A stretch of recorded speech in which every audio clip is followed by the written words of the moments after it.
മഴ നനയുന്നതുകൊണ്ട് ഒരു കുഴപ്പമില്ല, കുത്തി മറിഞ്ഞ് കളിക്കണമെന്നാണ് ഞാൻ പറയുന്നത്. മഴയത്ത് മഴ നനഞ്ഞു എന്നതുകൊണ്ട് പനി വരേണ്ട കാര്യമില്ല. പനി ഉണ്ടാകുന്നത് ഒരു അണുബാധയാണ്. 1 to 3 year old ഏജ് ഗ്രൂപ്പിൽ ഏറ്റവും ഇമ്പോർട്ടൻ്റ് ആയിട്ടുള്ള കാര്യം എന്ന് പറഞ്ഞാൽ സ്ക്രീൻ ഓഫ് ചെയ്യണം. അല്ലാതെ നോക്കാനായിട്ടുള്ള സാഹചര്യം ഉണ്ടാക്കണം. നമ്മൾ കഴിച്ചില്ലെങ്കിലും വേണ്ടില്ല, പക്ഷേ കുടിക്കണം. അപ്പോൾ ഫ്ലൂയിഡ്സ് കുടിക്കുന്നില്ല എന്നുണ്ടെങ്കിൽ ഈ ഇൽനെസ് നമ്മൾ കാര്യമായി നോക്കണം. പൊതുവെ പറയുകയാണെന്നുണ്ടെങ്കിൽ വളരെ ഹൈ ഫീവർ, കുട്ടിക്ക് എണീക്കാൻ പറ്റാത്ത വിധത്തിൽ ടയർഡ്നെസ് ഉണ്ടാക്കുന്ന രീതിയിലുള്ള ഫീവർ നമ്മൾ കുറച്ചും കൂടെ കെയർഫുള്ളായിട്ട് ഇരിക്കണം. അപ്പം നമുക്ക് ഹൈറ്റ് കുറവാണ് എന്ന് തോന്നുന്നു എങ്കിൽ ഈവൻ അതർവൈസ് ഇയർലി വൺസ് നമ്മൾ വെയിറ്റും ഹൈറ്റും നോക്കണം.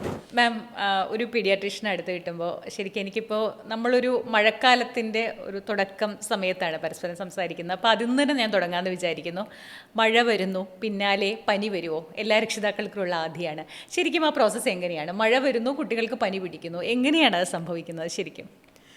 മഴ വരുമ്പം പല രോഗങ്ങളും കൂടും. കുട്ടികളിലും സമൂഹത്തിൽ തന്നെ രോഗങ്ങൾ കൂടും. അത് 3 തരത്തിൽ നമുക്ക് 3 തരം രോഗങ്ങളാണ് കൂടുന്നത്. ഒരു തരം രോഗങ്ങൾ എന്ന് പറഞ്ഞിട്ടുണ്ടെങ്കിൽ കൊതുക് വഴി പകരുന്ന രോഗങ്ങൾ. അപ്പോൾ ഉദാഹരണത്തിന് മഴ പെയ്തതിന് ശേഷം വെള്ളം കെട്ടും, ഇലകളിൽ കെട്ടി നിൽക്കും, കരിയിലയിൽ കെട്ടി നിൽക്കും, അല്ലെങ്കിൽ നമ്മളുടെ പരിസരത്തുള്ള വേസ്റ്റ് കൂമ്പാരമായിട്ട് ഇട്ടിട്ടുണ്ടെങ്കിൽ അതിൻ്റെ അകത്തുള്ള പ്ലാസ്റ്റിക് കണ്ടെയ്നേഴ്സ്, ചിരട്ട, അല്ലെങ്കിൽ പഴയ ടയർ, പഴയ പൂച്ചട്ടികൾ, ചട്ടിക്കടിയിൽ വെക്കുന്ന പ്ലേറ്റുകൾ, എവിടെ വേണമെങ്കിലും വെള്ളം കെട്ടി നിന്നാൽ കൊതുക് കൂടും. ഇപ്പോൾ കൊതുക് കടി കൂടുമ്പോഴേക്കും കൂടുന്ന രോഗങ്ങളാണ് ഡെങ്കി പനി, ചിക്കൻ ഗുനിയ, പിന്നെ ജാപ്പനീസ് എൻസെഫലൈറ്റിസ്, ജപ്പാൻ ജ്വരം. കൊതുക് കടിക്കുന്നത് വഴി പകരുന്ന മസ്തിഷ്ക ജ്വരം, എൻസെഫലൈറ്റിസ് ആണ് ജപ്പാൻ ജ്വരം. അതിനെതിരായിട്ട് തിരുവനന്തപുരത്തും ആലപ്പുഴയിലും മലപ്പുറത്തും ഗവൺമെൻറ് ഫ്രീ ആയിട്ട് എല്ലാ കുട്ടികൾക്കും 2 ഡോസ് വാക്സിനേഷൻ വരെ കൊടുക്കുന്നുണ്ട് ജപ്പാൻ ജ്വരം. അപ്പോൾ മഴക്കാലം വന്നു കഴിഞ്ഞിട്ടുണ്ടെങ്കിൽ കൊതുക് കുത്തി പകരുന്ന രോഗങ്ങൾ കൂടും. രണ്ടാമത്തെ തരം രോഗങ്ങൾ, എല്ലാവരും മഴ പെയ്ത് തുടങ്ങുമ്പോഴത്തേക്കും കൂടുതൽ വീടുകളുടെ അകത്ത്, സ്കൂളിൻ്റെ അകത്ത് പുറത്തേക്ക് പോകുന്നില്ല. അപ്പോൾ കുറച്ചൊരു over crowding at home and at school ഉണ്ടാകും. അങ്ങനെ വരുമ്പോഴത്തേക്കുമാണ് നമ്മളുടെ ജലദോഷം, ശ്വാസ സംബന്ധമായിട്ടുള്ള രോഗങ്ങളും കൂടും. ഈ ഒരു ക്ലോസ് കോണ്ടാക്റ്റ് കൂടുതൽ വരുന്നതുകൊണ്ട്, മഴ കാരണം പുറത്തിറങ്ങുന്നില്ല, കൂടുതലും അകത്തിരിക്കുന്നത് കൊണ്ടും അന്തരീക്ഷം തണുക്കുന്നതുകൊണ്ട് കുട്ടികൾക്ക് കുറച്ചൊരു പ്രതിരോധ ശേഷിയും കുറയാനുള്ള സാധ്യതയുണ്ട്. അപ്പോഴാണ് ജലദോഷം കഴിഞ്ഞാൽ അത് ന്യൂമോണിയ ആയിട്ട് മാറാം. ഫ്ലൂ വൈറസ്, നമ്മുടെ കോവിഡ് ഇൻഫെക്ഷൻസ്, ഇതൊക്കെ നമ്മൾ വീട്ടിൻ്റെ അകത്തോട്ട് കൂടുതലും സ്കൂൾസിൽ ക്രൗഡിങ് വന്നു കഴിഞ്ഞിട്ടുണ്ടെങ്കിൽ ജലദോഷം പോലത്തെ രോഗങ്ങളും കൂടാം. പിന്നെ വെള്ളം, ഒരുപാട് വെള്ളം, ചെളി വെള്ളവും അല്ലാത്ത വെള്ളവും എല്ലാം മഴ പെയ്യുമ്പോഴത്തേക്കും കെട്ടി നിൽക്കുന്നുണ്ട്. അപ്പോൾ ഇങ്ങനത്തെ തരം വെള്ളം നമ്മുടെ കിണർ വെള്ളമായിട്ടും അല്ലാത്ത വെള്ളമായിട്ടും, ഇപ്പം വെള്ളം നിന്ന് പോകുന്നു, വാട്ടർ അതോറിറ്റി അതെല്ലാം ക്ലീൻ ചെയ്തിട്ട് ആദ്യം വരുന്ന വെള്ളത്തിൽ കുറച്ച് ചെളി വെള്ളമൊക്കെ കലങ്ങി വരുന്നില്ല. അപ്പോൾ അങ്ങനത്തെ തരം വെള്ളം നമ്മൾ ഉപയോഗിക്കുമ്പോഴത്തേക്കും വയറിളക്കം, മഞ്ഞപ്പിത്തം, ടൈഫോയിഡ്, അങ്ങനെ അശുദ്ധമായിട്ടുള്ള വെള്ളത്തിൽ നിന്നും ആഹാരത്തിൽ നിന്നും പകരുന്ന രോഗങ്ങളും മഴക്കാലത്ത് കൂടും.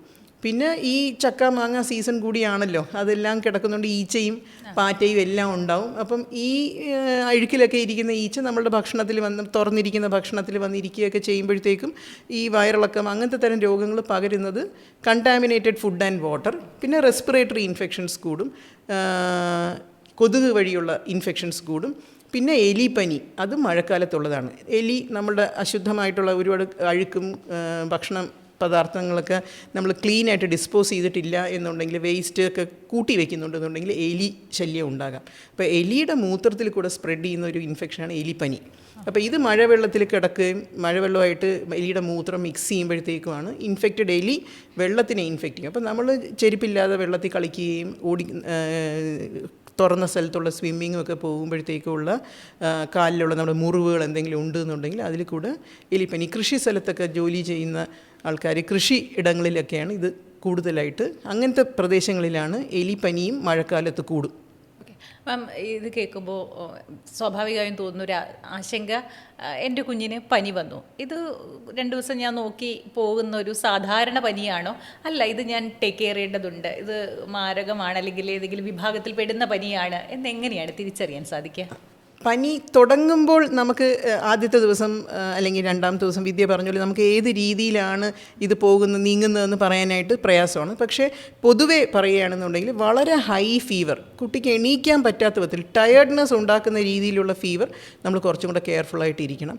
ഒരു ഫോക്കസും ഇല്ല, വേറെ ഒരു കാരണവും ഇല്ലാത്ത പനി. ഇപ്പോൾ ചെറിയ ജലദോഷവും തൊണ്ടവേദനയും തുമ്മലും കൂടെ ഉണ്ടെന്നുണ്ടെങ്കിൽ നമുക്കറിയാം അതൊരു റെസ്പിറേറ്ററി ശ്വാസ സംബന്ധമായിട്ടുള്ളൊരു ഇൻഫെക്ഷൻ ആയിരിക്കും. നമുക്ക് നോക്കാം. കൊച്ചു വയറിളക്കമുണ്ട്, ഇതൊരു വയറിളക്കം ആയിരിക്കാം. വയർ വഴി കയറുന്ന ഒരു വൈറസ് ഇൻഫെക്ഷൻ അല്ലാത്ത ഇൻഫെക്ഷൻ ആയിരിക്കും നമുക്ക് നോക്കാം. ഒരു ഫോക്കസും ഇല്ലാത്ത ഫീവേഴ്സ് നമ്മൾ കുറച്ചും കൂടെ കെയർഫുള്ളായിട്ട് നോക്കണം. ഡെങ്കി ആകാം, അല്ലെങ്കിൽ വേറെ എന്തെങ്കിലും തരം ഇൻഫെക്ഷൻസ് ഒക്കെ ആകാം, അതും കൂടെ നമ്മൾ കെയർഫുള്ളായിട്ട് ഇരിക്കണം. അപ്പോൾ ഹൈ ഫീവർ, കുട്ടിയെ ടയേർഡ് ആവുന്നുണ്ട്, പിന്നെ റിപ്പീറ്റഡായിട്ട് വോമിറ്റ് ചെയ്യുന്നുണ്ട്, ഛർദ്ദിച്ചുകൊണ്ടിരിക്കുകയാണെങ്കിൽ കുട്ടി തളർന്നു പോകും. അപ്പോൾ പനിയുണ്ട്, പാരസെറ്റമോളാണ് നമ്മൾ പനി കുറയ്ക്കാനായിട്ട് കൊടുക്കുന്നത്. പനി കുറയുമ്പോഴത്തേക്കും കുട്ടി എണീറ്റിരിക്കുന്നുണ്ട്, വെള്ളം കുടിക്കുന്നുണ്ട്, കുറച്ചെങ്കിലും നാച്ചുറലി കുറച്ച് വിശപ്പ് കുറയും, പക്ഷേ കുറച്ച് ആഹാരം കഴിക്കുന്നുണ്ട്, എണീറ്റ് നടക്കാനായിട്ടുള്ള ആരോഗ്യമൊക്കെ ഉണ്ടെന്നുണ്ടെങ്കിൽ ഇതൊരു മൈൽഡ് ഇൻഫെക്ഷനാണ്. പക്ഷേ വളരെ ഹൈ ഫീവറാണ്, ടയേർഡാണ്, വോമിറ്റിംഗ് ഉണ്ട്, പിന്നെ ഭയങ്കര തലവേദന, ഭയങ്കര വയറുവേദന. നമ്മൾ നേരത്തെ ഛർദ്ദിൽ പോലെ തന്നെ വയറുവേദനിക്കുന്ന ഒരു കുട്ടി കഴിക്കില്ല. അപ്പോൾ കഴിച്ചില്ലെങ്കിലും വേണ്ടില്ല, പക്ഷേ കുടിക്കണം. അപ്പോൾ ഫ്ലൂയിഡ്സ് കുടിക്കുന്നില്ല എന്നുണ്ടെങ്കിൽ ഈ ഇൽനെസ് നമ്മൾ കാര്യമായി നോക്കണം. എന്ന് വെച്ചാൽ ഇത് കുറച്ചും കൂടെ ടയേർഡ് ആവാനായിട്ടും ഇമ്മ്യൂണിറ്റി കുറയാനായിട്ടും രോഗം മൂർച്ഛിക്കാനും സാധ്യതയുണ്ട്. അപ്പോൾ ചൈൽഡ് എപ്പോഴും കിടക്കുകയാണെങ്കിൽ കെയർഫുൾ ആയിരിക്കണം. നമ്മൾ പനിയുണ്ട്, എപ്പോഴും കിടക്കുന്നു, ടയേർഡ് ആവുന്നുണ്ട്, കുടിക്കുന്നത് കുറവാണെങ്കിൽ ആക്ച്വലി മൂത്രത്തിൻ്റെ അളവും കുറയും. അപ്പോൾ ഒരു 6 hours ഒരു കുട്ടി ഒരു ക്ലിയർ ആയിട്ടുള്ള യൂറിൻ വരണം. അപ്പോൾ മൂത്രം കുറയുന്നു, അത് നമുക്കൊരു ഡേഞ്ചർ സൈനായിട്ട് വെക്കാം. Repeated vomiting, severe abdominal pain, നല്ല കൊച്ചു വയറുവേദനയൊക്കെ വരാം, അത് നമ്മൾ തടയി കൊടുക്കുമ്പോൾ മാറുന്നതിന് കുഴപ്പമില്ല. പക്ഷേ ശരിക്കും കഴിക്കാത്തതും കുടിക്കാത്തതും ആ രീതിയിൽ വയറുവേദന ഉണ്ടെങ്കിലും നമ്മൾ നല്ല കെയർഫുള്ളായിട്ടിരിക്കണം. വയ്യാത്ത കുട്ടിയായിരിക്കും. മാം അതുപോലെ തന്നെയാണ്. പനി മാറിയോ? അല്ല, മാറുന്നില്ല, വൈറൽ ഫീവർ ആയിരിക്കും. ഇതിങ്ങനെ നിസ്സാരമായി നമ്മൾ പറഞ്ഞു പോകാറുണ്ട്. മനസ്സിൽ വൈറൽ ഫീവറാണ്, ഇത് പകരും, ഇതൊക്കെയാണ് നമ്മുടെ ധാരണ. എന്താണ് ശരിക്കും വൈറൽ ഫീവർ? അത് എത്ര കാര്യമായിട്ട് നമ്മൾ നോക്കേണ്ടതുണ്ട്? ഈ പറഞ്ഞതുപോലെ നമുക്ക് വൈറൽ ഫീവർ എന്ന് പറയുന്നത്, വൈറസ് എന്ന് പറയുന്നത് ഒരു തരം അണുവാണ്. അപ്പോൾ മറ്റണുക്കൾ ഏതൊക്കെയാണ്? ബാക്ടീരിയയാണ് മറ്റു തരം അണുക്കൾ. പിന്നെ നമുക്ക് പ്രോട്ടോസോവ എന്ന് പറഞ്ഞിട്ട് മലേറിയ, നമ്മൾ നേരത്തെ കൊതുക് കുത്തുമ്പം പകരുന്നൊരു ഇൻഫെക്ഷൻ മലേറിയ, അമീബിക് ഡിസെൻട്രി, മലത്തിൽ രക്തത്തോടു കൂടി വരുന്ന അമീബിയാസിസ് എന്ന് പറയുന്ന രോഗം ഒരു പ്രോട്ടോസോവയാണ്. അത് 3ാമത്തെ വിഭാഗം അണുവാണ്. 4ാമത്തെ ബ്രോഡ് ക്ലാസിഫിക്കേഷൻ, എല്ലാം പറയുന്നില്ല, ഫംഗൽ ഇൻഫെക്ഷൻസ്. നമ്മൾ തേമൽ അല്ലെങ്കിൽ നനഞ്ഞിരിക്കുന്നിടത്ത് വരുന്ന കൊച്ചുമാവുകളുടെ കൈ ഇടുക്ക്, കാലിലെ ഇടുക്കിലൊക്കെ ഇങ്ങനെ അമങ്ങിയിരിക്കുന്ന സ്കിന്നിൽ വെള്ളം നിന്നിട്ട് വരുന്ന ഫംഗൽ ഇൻഫെക്ഷൻസ്, ഇത് 4ാമത്തെ തരം അണുക്കളാണ്. അപ്പം വൈറസ് എന്ന് പറയുന്നതിൻ്റെ ഉദാഹരണം, ഏറ്റവും കോമണസ്റ്റ് ഉദാഹരണം നമുക്ക് എല്ലാവർക്കും അറിയാവുന്നത് കോവിഡ് ഒരു വൈറസ് ഇൻഫെക്ഷനാണ്. അത് ശ്വാസ സംബന്ധമായിട്ടുള്ള വൈറസാണ്. ചിക്കൻ പോക്സ് നമുക്കറിയാം, മറ്റൊരു വൈറസ് ഇൻഫെക്ഷനാണ്, സ്കിന്നിൽ റാഷസ് ആയിട്ടും കൂടി വരുന്നു. മണ്ണൻ, മീസിൽസ്, അതിന് വാക്സിനേഷനുണ്ട്. എല്ലാ കുട്ടികൾക്കും 9 monthsലും 15 monthsലും ഗവൺമെൻറ്റിൽ നിന്ന് കൊടുക്കുന്ന ഒരു വാക്സിനേഷനാണ് മീസിൽസ് വാക്സിനേഷൻ. MMR അല്ലെങ്കിൽ MR ആയിട്ടാണ് കൊടുക്കുന്നത്. അപ്പം അതും ഒരു വൈറസ് ഇൻഫെക്ഷനാണ്. ഇനി ഇതൊന്നും അല്ലാതെ ഒട്ടനേകം വൈറസസ് ഉണ്ട്. അപ്പോൾ ഇതിനൊക്കെ സ്പെസിഫിക്, ഇപ്പം നമ്മൾ പറഞ്ഞ രോഗങ്ങൾക്കെല്ലാം നമുക്ക് ചിക്കൻ പോക്സിനൊരു വെള്ളം നിറഞ്ഞ റാഷുണ്ട്, മീസിൽസിനൊരു ചുമന്ന പൊക്കൽ പോലെ വരുന്ന റാഷാണ്, കോവിഡ് നമുക്കറിയാം ജലദോഷം ചുമയാണ്. ഇതൊന്നും ഇല്ലാതെയും പനിയായിട്ട് മാത്രവും പല റെസ്പിറേറ്ററി കോവിഡ് ഇൻഫെക്ഷൻ നമുക്കറിയാം, എല്ലാവർക്കും ചുമയും തൊണ്ടവേദനയും വന്നില്ല. ഒരാൾ പോസിറ്റീവ് ആകുമ്പോൾ നമ്മൾ വീട്ടിലുള്ള എല്ലാവരെയും ടെസ്റ്റ് ചെയ്യുമ്പോൾ പലരും പോസിറ്റീവാണ്, ലക്ഷണങ്ങളില്ല, പോസിറ്റീവാണ് ചെറിയ ജലദോഷം പനിയില്ല, പോസിറ്റീവാണ് പനിയും ജലദോഷവും ചുമയുണ്ട്, പോസിറ്റീവാണ് ശ്വാസം മുട്ടൽ ICUവിലാണ്. അപ്പം വൈറസ് ഇൻഫെക്ഷൻ മൈൽഡായിട്ടും വരാം, അത് സിവിയറായിട്ടും വരാം. അത് വൈറസിൻ്റെ ബലവും കുട്ടിയുടെ പ്രതിരോധ ശേഷിയും അനുസരിച്ചായിരിക്കും സിവിയറിറ്റി ഓഫ് ഡിസീസ് നിശ്ചയിക്കുന്നത്. അപ്പോൾ നമുക്ക് സ്പെസിഫിക് ബാക്ടീരിയ, അപ്പം നമ്മൾ നേരത്തെ വൈറസസിൻ്റെ ഇൻഫെക്ഷൻസിൻ്റെ കാര്യമാണ് ഇപ്പോൾ പറഞ്ഞത്. ബാക്ടീരിയ ഇൻഫെക്ഷൻസിൻ്റെ ഉദാഹരണം എന്തെന്നാണ്? നമ്മുടെ ടോൺസിലൈറ്റിസ്, തൊണ്ട പഴുക്കുന്നു എന്നുള്ളത് യൂഷ്വലി ബാക്ടീരിയൽ ഇൻഫെക്ഷൻസാണ്. മൂത്രത്തിൽ പഴുപ്പ്, മൂത്രം ഒഴിക്കാനായിട്ട് വേദനിക്കുന്ന, അടിക്കടി മൂത്രം പോകുന്നു, മൂത്രം കൾച്ചർ ചെയ്തപ്പോൾ അതിലൊരു അണു വളർന്നു, അത് ബാക്ടീരിയൽ ഇൻഫെക്ഷനാണ്. ബാക്ടീരിയ അണുബാധ, ന്യൂമോണിയ, നെഞ്ചിൽ നമ്മൾ എക്സ്റേ എടുക്കുമ്പോൾ കഫക്കെട്ടുണ്ട്, അതൊരു ന്യൂമോണിയയായി. വൈറസും ന്യൂമോണിയ, കോവിഡും ന്യൂമോണിയ, അങ്ങനെയാണ് നമ്മളുടെ വയസ്സായ ആൾക്കാർ അല്ലെങ്കിൽ ഡയബറ്റീസ് ഉള്ളവർക്ക് കൂടി വൈറസ് ന്യൂമോണിയ ഉണ്ടാകാം, ബാക്ടീരിയൽ ന്യൂമോണിയ ഉണ്ടാകും. ബാക്ടീരിയൽ ന്യൂമോണിയ ആൻറ്റിബയോട്ടിക്സ് വെച്ച് ചികിത്സിക്കാം. ഇപ്പോൾ ജനറലി ബാക്ടീരിയൽ ഇൻഫെക്ഷൻസ് നമുക്ക് ആൻറ്റിബയോട്ടിക്സ് വെച്ച് ചികിത്സിക്കാൻ പറ്റും. വൈറൽ ഇൻഫെക്ഷൻസിന് ആൻറ്റിബയോട്ടിക്സ് ഹെൽപ്പ് ചെയ്യൂല. ഫംഗസിന് സെപ്പറേറ്റ് ആയിട്ട് ആൻറ്റി ഫംഗൽസ് ഉണ്ട്.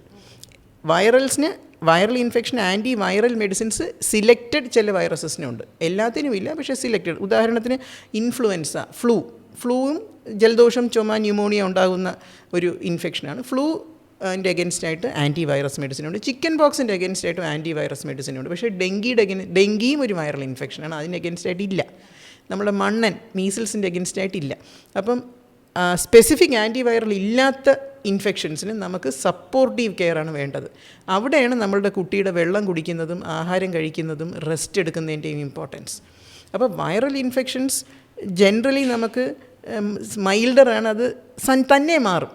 പ്രത്യേകിച്ച് ചികിത്സ നമ്മൾ 2-3 ഡിസീസസിനെ പറഞ്ഞുള്ളൂ വൈറൽ ഇൻഫെക്ഷൻസ്. ബാക്കി എല്ലാത്തിനും നമ്മളുടെ റെസ്റ്റും ആഡിക്വേറ്റായിട്ട് ആവശ്യത്തിന് വെള്ളവും കുടിച്ച് ആവശ്യത്തിന് ആഹാരവും കഴിച്ച് മറ്റൊരു രോഗം പിടിപെടാതിരിക്കാനായിട്ട് സമൂഹത്തിൽ ഇറങ്ങി നടക്കാനും പാടില്ല.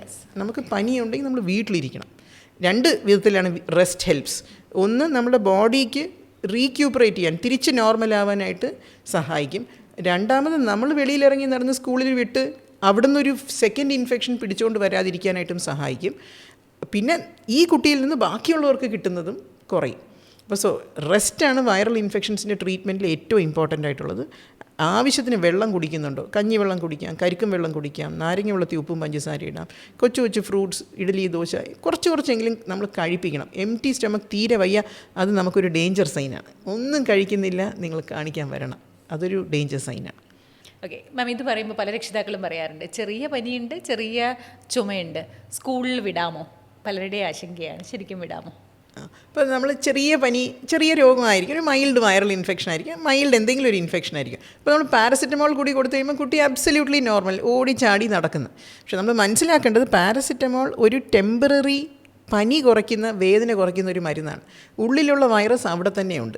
അപ്പോൾ ഈ ചെറിയ വൈറസ് കുട്ടി തളർന്നു പോകുകയാണെന്നുണ്ടെങ്കിൽ അറ്റാക്ക് ചെയ്യാനായിട്ട് കുറച്ചും കൂടെ എളുപ്പമാണ്. കുട്ടി തളരുന്നത് എങ്ങനെയാണ്? അതിനെ ബാഗും തൂക്കി നേരെ വെള്ളവും കുടിക്കാതെ സ്കൂളിലേക്ക് അയക്കുമ്പോഴാണ്. അപ്പോൾ ഒരു മൈൽഡ് വൈറൽ ഇൻഫെക്ഷൻ നമ്മൾ പാരസിറ്റമോൾ കൊടുക്കുമ്പോൾ കിട്ടുന്ന താൽക്കാലിക എനർജിയിൽ നമ്മൾ സ്കൂളിൽ പറഞ്ഞു വിട്ടാൽ സംടൈംസ് ലക്കിയാണെന്നുണ്ടെങ്കിൽ ഒന്നും പറ്റില്ല, അത് 2 ദിവസത്തിൽ അങ്ങ് മാറും. പക്ഷേ ഇനി ഒരു സെക്കൻഡ് ഇൻഫെക്ഷനും കൂടെ കിട്ടുന്നു, കുട്ടിയും ടയേർഡ് ആവുന്നുണ്ടെങ്കിൽ നെക്സ്റ്റ് ഡേയിലേക്ക് ഹൈ ഫീവറായിട്ട് മാറും. വീട്ടിലാണെങ്കിൽ നമുക്ക് ഓരോ മണിക്കൂറിലും വെള്ളം കുടിച്ചോ മൂത്രം ഒഴിച്ചോ അങ്ങനെയൊക്കെ ഉള്ളത് നമുക്ക് കെയർഫുള്ളായിട്ട് മോണിറ്റർ ചെയ്യാൻ പറ്റും. സ്കൂളിൽ ടീച്ചർക്ക് ഒരു ക്ലാസ് റൂമിൽ ഇതൊന്നും ശ്രദ്ധിക്കാനൊന്നും പറ്റില്ല. അതുകൊണ്ട് ചെറിയ പനിയാണ്, നിങ്ങൾ മരുന്ന് കൊടുക്കുന്നുണ്ടോ? പാരസിറ്റമോൾ കൊടുക്കേണ്ട രീതിയിൽ കുഞ്ഞിനൊരു പനിയുണ്ട് എങ്കിൽ രോഗം മാറാനായിട്ട് റെസ്റ്റും വെള്ളവും ആഹാരവും വേണം. ഇനി ഇതിൻ്റെ അകത്തുള്ള മറു സൈഡ് എന്ന് പറയുന്ന വിദ്യ ആരും മനഃപൂർവ്വം പറഞ്ഞു വിടുന്നതല്ല.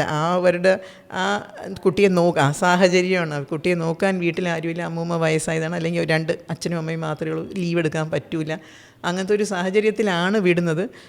അതിൻ്റെ അപ്പുറത്തെ വശം എന്ന് പറഞ്ഞാൽ അവന് വയ്യാതെയായി ആശുപത്രിയിലാവുകയാണെങ്കിൽ 5 ദിവസം ലീവാണ്.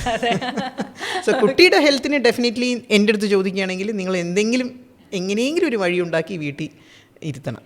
ഇതുപോലെ തന്നെയുള്ള സംശയമാണ്. മഴയാണ്, കുഞ്ഞുങ്ങളാണ്, അപ്പോൾ ഈ മഴയത്ത് കളിക്കുക, മഴ നനയുക, ഇതൊക്കെ നമുക്കൊക്കെ ചിലപ്പോൾ ഇത് നൊസ്റ്റാൾജി ആയിരിക്കും. പക്ഷേ ഇന്നത്തെ പാരൻസിന് ഒരു കൺസേൺ ഉണ്ടാവും, മഴ നനയുന്നത് ശരിയാണോ, മഴയത്ത് കളിക്കാൻ വിടാമോ? അതിനുള്ള ഉത്തരം എന്താണ്? മഴയത്ത് കളിക്കുന്നുണ്ട്, നമ്മൾ ദിവസം കുളിക്കുന്നില്ലേ, അതുകൊണ്ട് പനി വരുന്നുണ്ടോ? ദിവസം കുളിക്കുന്നുണ്ട് ഇല്ല. അപ്പോൾ മഴ നനയുന്നതുകൊണ്ട് ഒരു കുഴപ്പമില്ല, കുത്തി മറിഞ്ഞ് കളിക്കണമെന്നാണ് ഞാൻ പറയുന്നത്. മഴയത്ത് ഇതിൻ്റെ അകത്തുള്ള 2 പോയിൻറ്റ്സ് എന്ന് പറഞ്ഞിട്ടുണ്ടെങ്കിൽ, തണുത്ത് പോകുന്നു എന്നുണ്ടെങ്കിൽ, നമ്മുടെ ശരീരം തണുക്കുകയാണെന്നുണ്ടെങ്കിൽ ശരീരത്തിൻ്റെ പ്രയോറിറ്റി എന്ന് പറയുന്നത് ശരീരം ചൂടാക്കുക എന്നുള്ളതാണ്. നമ്മൾ തീരെ അങ്ങ് തണുത്ത് പോകാതിരിക്കാനായിട്ട്. അങ്ങനെയാകുമ്പോൾ നമ്മുടെ പ്രതിരോധ ശേഷി, നമ്മുടെ ഇമ്മ്യൂണിറ്റി ആക്ച്വലി ഒന്ന് ഡ്രോപ്പ് ചെയ്യും.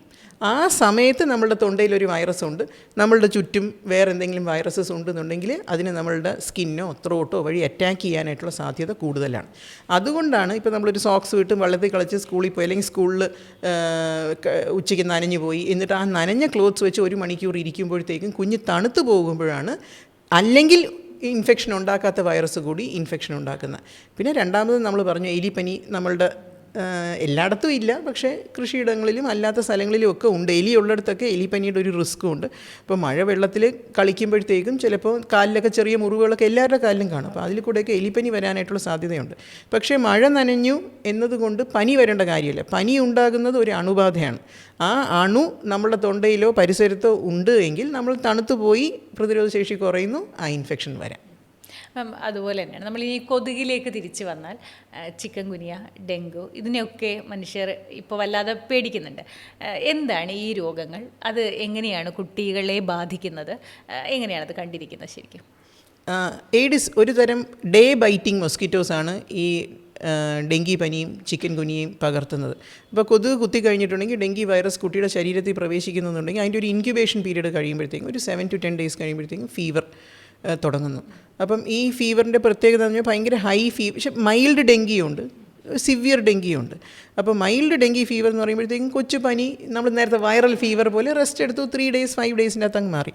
ഇനി കുറച്ചും കൂടെ ഡെങ്കി ഫീവർ സിവിയർ ആകുന്നു എന്നുള്ളപ്പോഴാണ് നമ്മൾ പറഞ്ഞ ഭയങ്കര ഹെഡ് ഏക്ക്, ലൈറ്റിൽ നോക്കുമ്പോഴത്തേക്കും കണ്ണ് വേനിക്കുന്നു എന്ന് പറയുന്നു, ഭയങ്കര ടയേർഡ്, എപ്പോഴും കിടക്കുന്നു, വയറുവേദന, എന്ത് കഴിച്ചാലും അല്ലാതെയും വയറുവേദനയുണ്ട്, യൂറിൻ്റെ അളവ് കുറയുന്നു. ഒരു 3 ദിവസം ഒരു ഹൈ ഫീവറൊക്കെ കഴിയുമ്പോഴത്തേക്ക് ആക്ച്വലി ഫീവർ ഒന്ന് കുറയുന്നതായിട്ട് തോന്നും. പക്ഷേ കുട്ടി ഇമ്പ്രൂവ് ചെയ്യില്ല. ഫീവർ കുറയും, പക്ഷേ ലിസ്റ്റ്ലെസ്, ഒരു ഡൾ ചൈൽഡായിരിക്കും, പഴയ എനർജി ഒന്നും വരുന്നില്ല, വിശപ്പൊന്നും വരുന്നില്ല, പക്ഷേ പനി കുറഞ്ഞു. പാരസിറ്റമോൾ ഇപ്പോൾ ഒരു ദിവസമായിട്ട് കൊടുക്കുന്നില്ല. ആ ഘട്ടത്തിലാണ് ശരിക്കും ഒരു റാഷസ് വരാം, ചുമന്ന റാഷസ് പോലെ ദേഹത്ത് വരാം.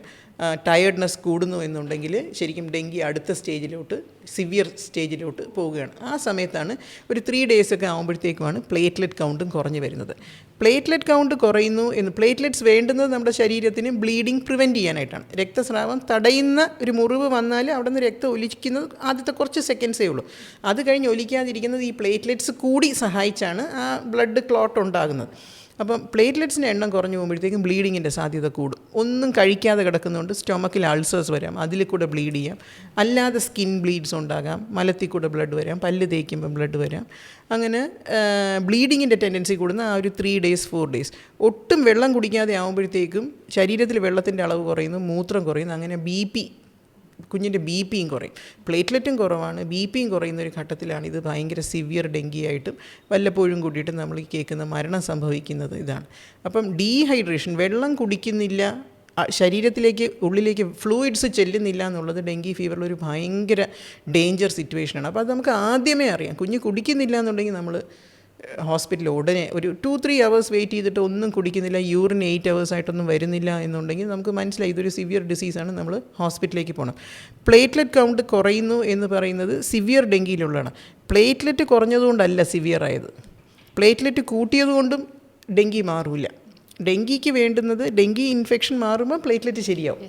അപ്പോൾ അതിന് വേണ്ടി പ്രത്യേക ചികിത്സ വേണ്ട.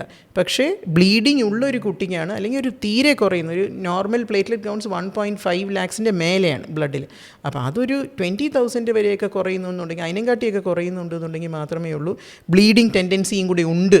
സ്കിൻ ബ്ലീഡ്സ് ഒക്കെ വന്ന് തുടങ്ങുമ്പോഴത്തേക്കുമാണ് പ്ലേറ്റ്ലെറ്റായിട്ട് ട്രാൻസ്ഫ്യൂഷൻ കൊടുക്കുന്നത്. നമുക്ക് ബ്ലഡിൽ നിന്ന് പ്ലേറ്റ്ലെറ്റ്, ഒരു ഡോണർ ബ്ലഡിൽ നിന്ന് പ്ലേറ്റ്ലെറ്റ് എടുത്ത് ട്രാൻസ്ഫ്യൂസ് ചെയ്യാൻ പറ്റും. പക്ഷേ അതൊക്കെ അതും യൂസ്ഡ് അപ്പ് ആവും. എന്നുവെച്ചാൽ that will not increase the platelet count, എന്ന് വെച്ചാൽ രോഗം കണ്ടിന്യൂ ചെയ്യുന്നുണ്ട്. അപ്പോൾ ബ്ലീഡിങ് ചൈൽഡിന് മാത്രമേ ഉള്ളൂ പ്ലേറ്റ്ലെറ്റ് അല്ലാത്ത ട്രീറ്റ്മെൻറ്റ് എന്ന് പറഞ്ഞിട്ടുണ്ടെങ്കിൽ കുടിക്കാത്ത വെള്ളത്തിൻ്റെ BP മെയിൻറ്റെയിൻ ചെയ്യാനായിട്ട്, യൂറിൻ ഔട്ട്പുട്ട് മെയിൻറ്റെയിൻ ചെയ്യാനായിട്ട് ഡ്രിപ്പ് ഇടുക എന്നുള്ളതാണ് ഡെങ്കിയുടെ ട്രീറ്റ്മെൻറ്റ്. ഇപ്പോൾ പപ്പായ കഴിക്കുകയും പപ്പായ ലീഫ് എക്സ്ട്രാക്റ്റ് കുടിക്കുന്നതും ഒന്നും പ്ലേറ്റ്ലെറ്റ് കൗണ്ട് കൂട്ടാൻ സഹായിക്കില്ല. ജനറൽ ന്യൂട്രീഷനും ഇമ്മ്യൂണിറ്റിയും വേണമെന്നുണ്ടെങ്കിൽ നമ്മൾ ഫ്രൂട്ട്സും കഴിക്കണം, കുഞ്ഞു ധാന്യങ്ങളും കഴിക്കണം, ഇഡ്ഡലിയും ദോശയും കറികളും എല്ലാം കഴിക്കണം. അതാണ് നമുക്ക് ഇമ്പോർട്ടൻറ്റ്. ന്യൂട്രീഷൻ, എനർജി വേണം ഇത് ഈ ഇൻഫെക്ഷൻ ഫൈറ്റ് ചെയ്യാൻ. ആഡിക്വറ്റ് ഫ്ലൂയിഡ്സ്, യൂറിൻ ഔട്ട്പുട്ട് നോർമലായിട്ട് കൊച്ചു ഉണർന്നിരിക്കാനായിട്ടുള്ള, അലേർട്ടായിട്ടിരിക്കാനായിട്ടുള്ള വെള്ളം ഉള്ളിലേക്ക് ചെല്ലണം. റെസ്റ്റ് വേണം. നമുക്കിപ്പം യാത്രയാണ്, പോയേ പറ്റൂ. അപ്പം ഡെങ്കി ഫീവർ ഡയഗ്നോസ് ചെയ്ത്, അല്ലെങ്കിൽ ഡെങ്കി ഫീവർ ഡയഗ്നോസ് ചെയ്തില്ലെങ്കിൽ പോലും ടയേർഡായിട്ടുള്ളൊരു കുട്ടിയും കൊണ്ട് ഒരു ട്രിപ്പിനും പോകണ്ട. അത് ടയേർഡ്നെസ് ഒരു danger sign for particularly dengue. Tiredness ഒരു ഡേഞ്ചർ സൈനാണ്, ഹോസ്പിറ്റലിൽ പോകണം. ചിക്കൻ ഗുനിയയും ഇതുപോലെ തന്നെ ഡേഞ്ചറസ് ആയിട്ടുള്ള ഒരു പനിയാണ്. ചിക്കൻ ഗുനിയ ഇത്രയും മരണം സംഭവിക്കാറില്ല. ഈ BP ഫോളും ബ്ലീഡിങ്ങും പ്ലേറ്റ്ലെറ്റ് കൗണ്ട് ഡ്രോപ്പ് ചെയ്യുന്നതും ചിക്കൻ ഗുനിയ അത്ര ചെയ്തിട്ടില്ല. ചിക്കൻ ഗുനിയയ്ക്ക് ഒരു ഭയങ്കര എക്സ്ട്രീംലി സിവിയർ ജോയിൻറ്റ് പെയിൻസും ബോഡി ഏക്കുമാണ്, നമുക്ക് അനങ്ങാൻ പറ്റില്ല എന്നുള്ളതാണ്. പിന്നെ സ്കിൻ റാഷസ് ഒക്കെ വരാൻ കുറേ മാസങ്ങളെടുക്കും അത് ശരിയാകാനായിട്ട്. ചിക്കൻ ഗുനിയ ഒരു മോർബിഡിറ്റി എന്ന് പറയും, അങ്ങനെ മോർട്ടാലിറ്റിയാണ് മരണം. മോർബിഡിറ്റി എന്ന് പറഞ്ഞിട്ടുണ്ടെങ്കിൽ തിരിച്ച് ജോലിക്ക് പോകണ്ടേ, തിരിച്ച് കുട്ടി നോർമലായിട്ട് ആക്റ്റീവ് ആവാനായിട്ട് സമയം കൂടുതൽ എടുക്കുന്നു എന്നുള്ളതാണ് ചിക്കൻ ഗുനിയയുടെ ഇത്. മോർ ഓഫ് മോർബിഡിറ്റിയാണ്. അതും ഡെങ്കി ആണെങ്കിലും ചിക്കൻ ഗുനിയ ആണെങ്കിലും റിക്കവറി വന്നു കഴിഞ്ഞാൽ ടോട്ടൽ റിക്കവറിയാണ്. പിന്നെ പ്രശ്നങ്ങളൊന്നും ക്രോണിക്കായിട്ട് പിന്നെയും ഒന്നും വന്നുകൊണ്ടിരിക്കുന്ന ഒരു രോഗങ്ങളല്ല. ചിക്കൻ ഗുനിയ അത്ര ഒരു പ്രശ്നക്കാരനല്ല എന്ന് പറഞ്ഞാൽ നമുക്ക് വരുമ്പോൾ മനസ്സിലാവും വേദന എത്ര കഠിനമാണെന്നുള്ളത്. ഇത് മാം പറഞ്ഞു കേട്ടപ്പോഴാണ് ഇത്തരത്തിലൊരു സിവിയർ ആയിട്ടുള്ളൊരു പനിയിലേക്ക് പോയ കുഞ്ഞിൻ്റെ ഒരു സിസ്റ്റത്തെ അല്ലെങ്കിൽ ബ്രെയിനിനെ അങ്ങനെയൊക്കെ ഈ പനി ബാധിച്ചിട്ടുണ്ടാവുമോ എന്ന് പാരൻസിന് സംശയം ഉണ്ടാവും. അത്തരം സാഹചര്യങ്ങളിലേക്ക് പോകാറുണ്ടോ? വെരി സീരിയസ്ലി സിക്കായിട്ടൊക്കെ ICUലൊക്കെ വെൻറ്റിലേറ്റ് ഒക്കെ ചെയ്യേണ്ടി വരുന്നത് അതൊക്കെ റെയറാണ്. നമ്മൾ ആദ്യമേ ഈ ഡീഹൈഡ്രേഷൻ പാർട്ട് കറക്റ്റ് ചെയ്യണമെന്നുണ്ടെങ്കിൽ അത് ഈ പ്ലേറ്റ്ലെറ്റ് കൗണ്ട് ഡ്രോപ്പ് ചെയ്യുന്നതൊന്നും നമ്മുടെ കയ്യിലുള്ളതല്ല. അത് ആ വൈറസിൻ്റെ ഇൻഫെക്ഷൻ്റെ ഭാഗമായിട്ട് വരുന്നതാണ്. യൂഷ്വലി ഹാം ഇല്ലാതെ കുട്ടി വെളിയിൽ വരും. ഇപ്പോൾ ബ്രെയിനിനെ ബാധിക്കുന്ന നമ്മൾ കൊതുക് കുത്തി പകരുന്ന ജാപ്പനീസ് എൻസെഫലൈറ്റിസ്, അത് ആക്ച്വലി നമ്മുടെ ബ്രെയിനിനെയും സ്പൈനൽ കോഡിനെയും ബാധിക്കുന്നതാണ്. അതിൽ സീഷേഴ്സും altered behaviour, altered consciousness.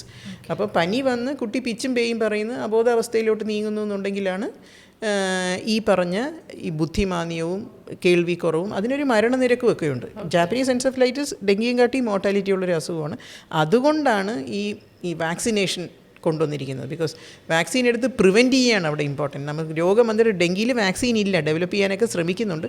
Dengue vaccine ഇല്ല, പക്ഷേ ജാപ്പനീസ് എൻസെഫലൈറ്റിസിന് വാക്സിൻ ഉണ്ട്. എല്ലാ കുട്ടികൾക്കും കൊടുക്കണം. മാം, ഇത് പറയുമ്പോൾ ഒരു ക്ലാരിറ്റി ആവശ്യമുള്ളത് കൊണ്ടാണ്. മാം പറഞ്ഞതുപോലെ ഒഡമോസ് പോലുള്ള ക്രീമുകൾ തേക്കുന്നത് അല്ലെങ്കിൽ കൊതുക് തിരി കത്തിക്കുന്നത്, ഇതൊക്കെ കുട്ടികളിൽ എത്ര സേഫാണ്? ഇത് ബോഡി വഴി എന്തെങ്കിലും പ്രശ്നം ഉണ്ടാവുമോ? അങ്ങനെയൊക്കെ ആശങ്കയുണ്ടാവും. അതിനെന്താണ് മറുപടി?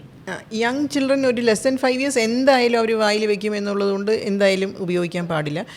ഓൾഡർ ചിൽഡ്രൻ ആണെങ്കിലും ഇതൊരു മൊസ്കിറ്റോ റിപ്പല്ലൻ്റ് എന്ന് പറയുമ്പോഴത്തേക്കും അതിൻ്റെ അകത്തൊരു പോയിസണസ് സാധനമാണ്.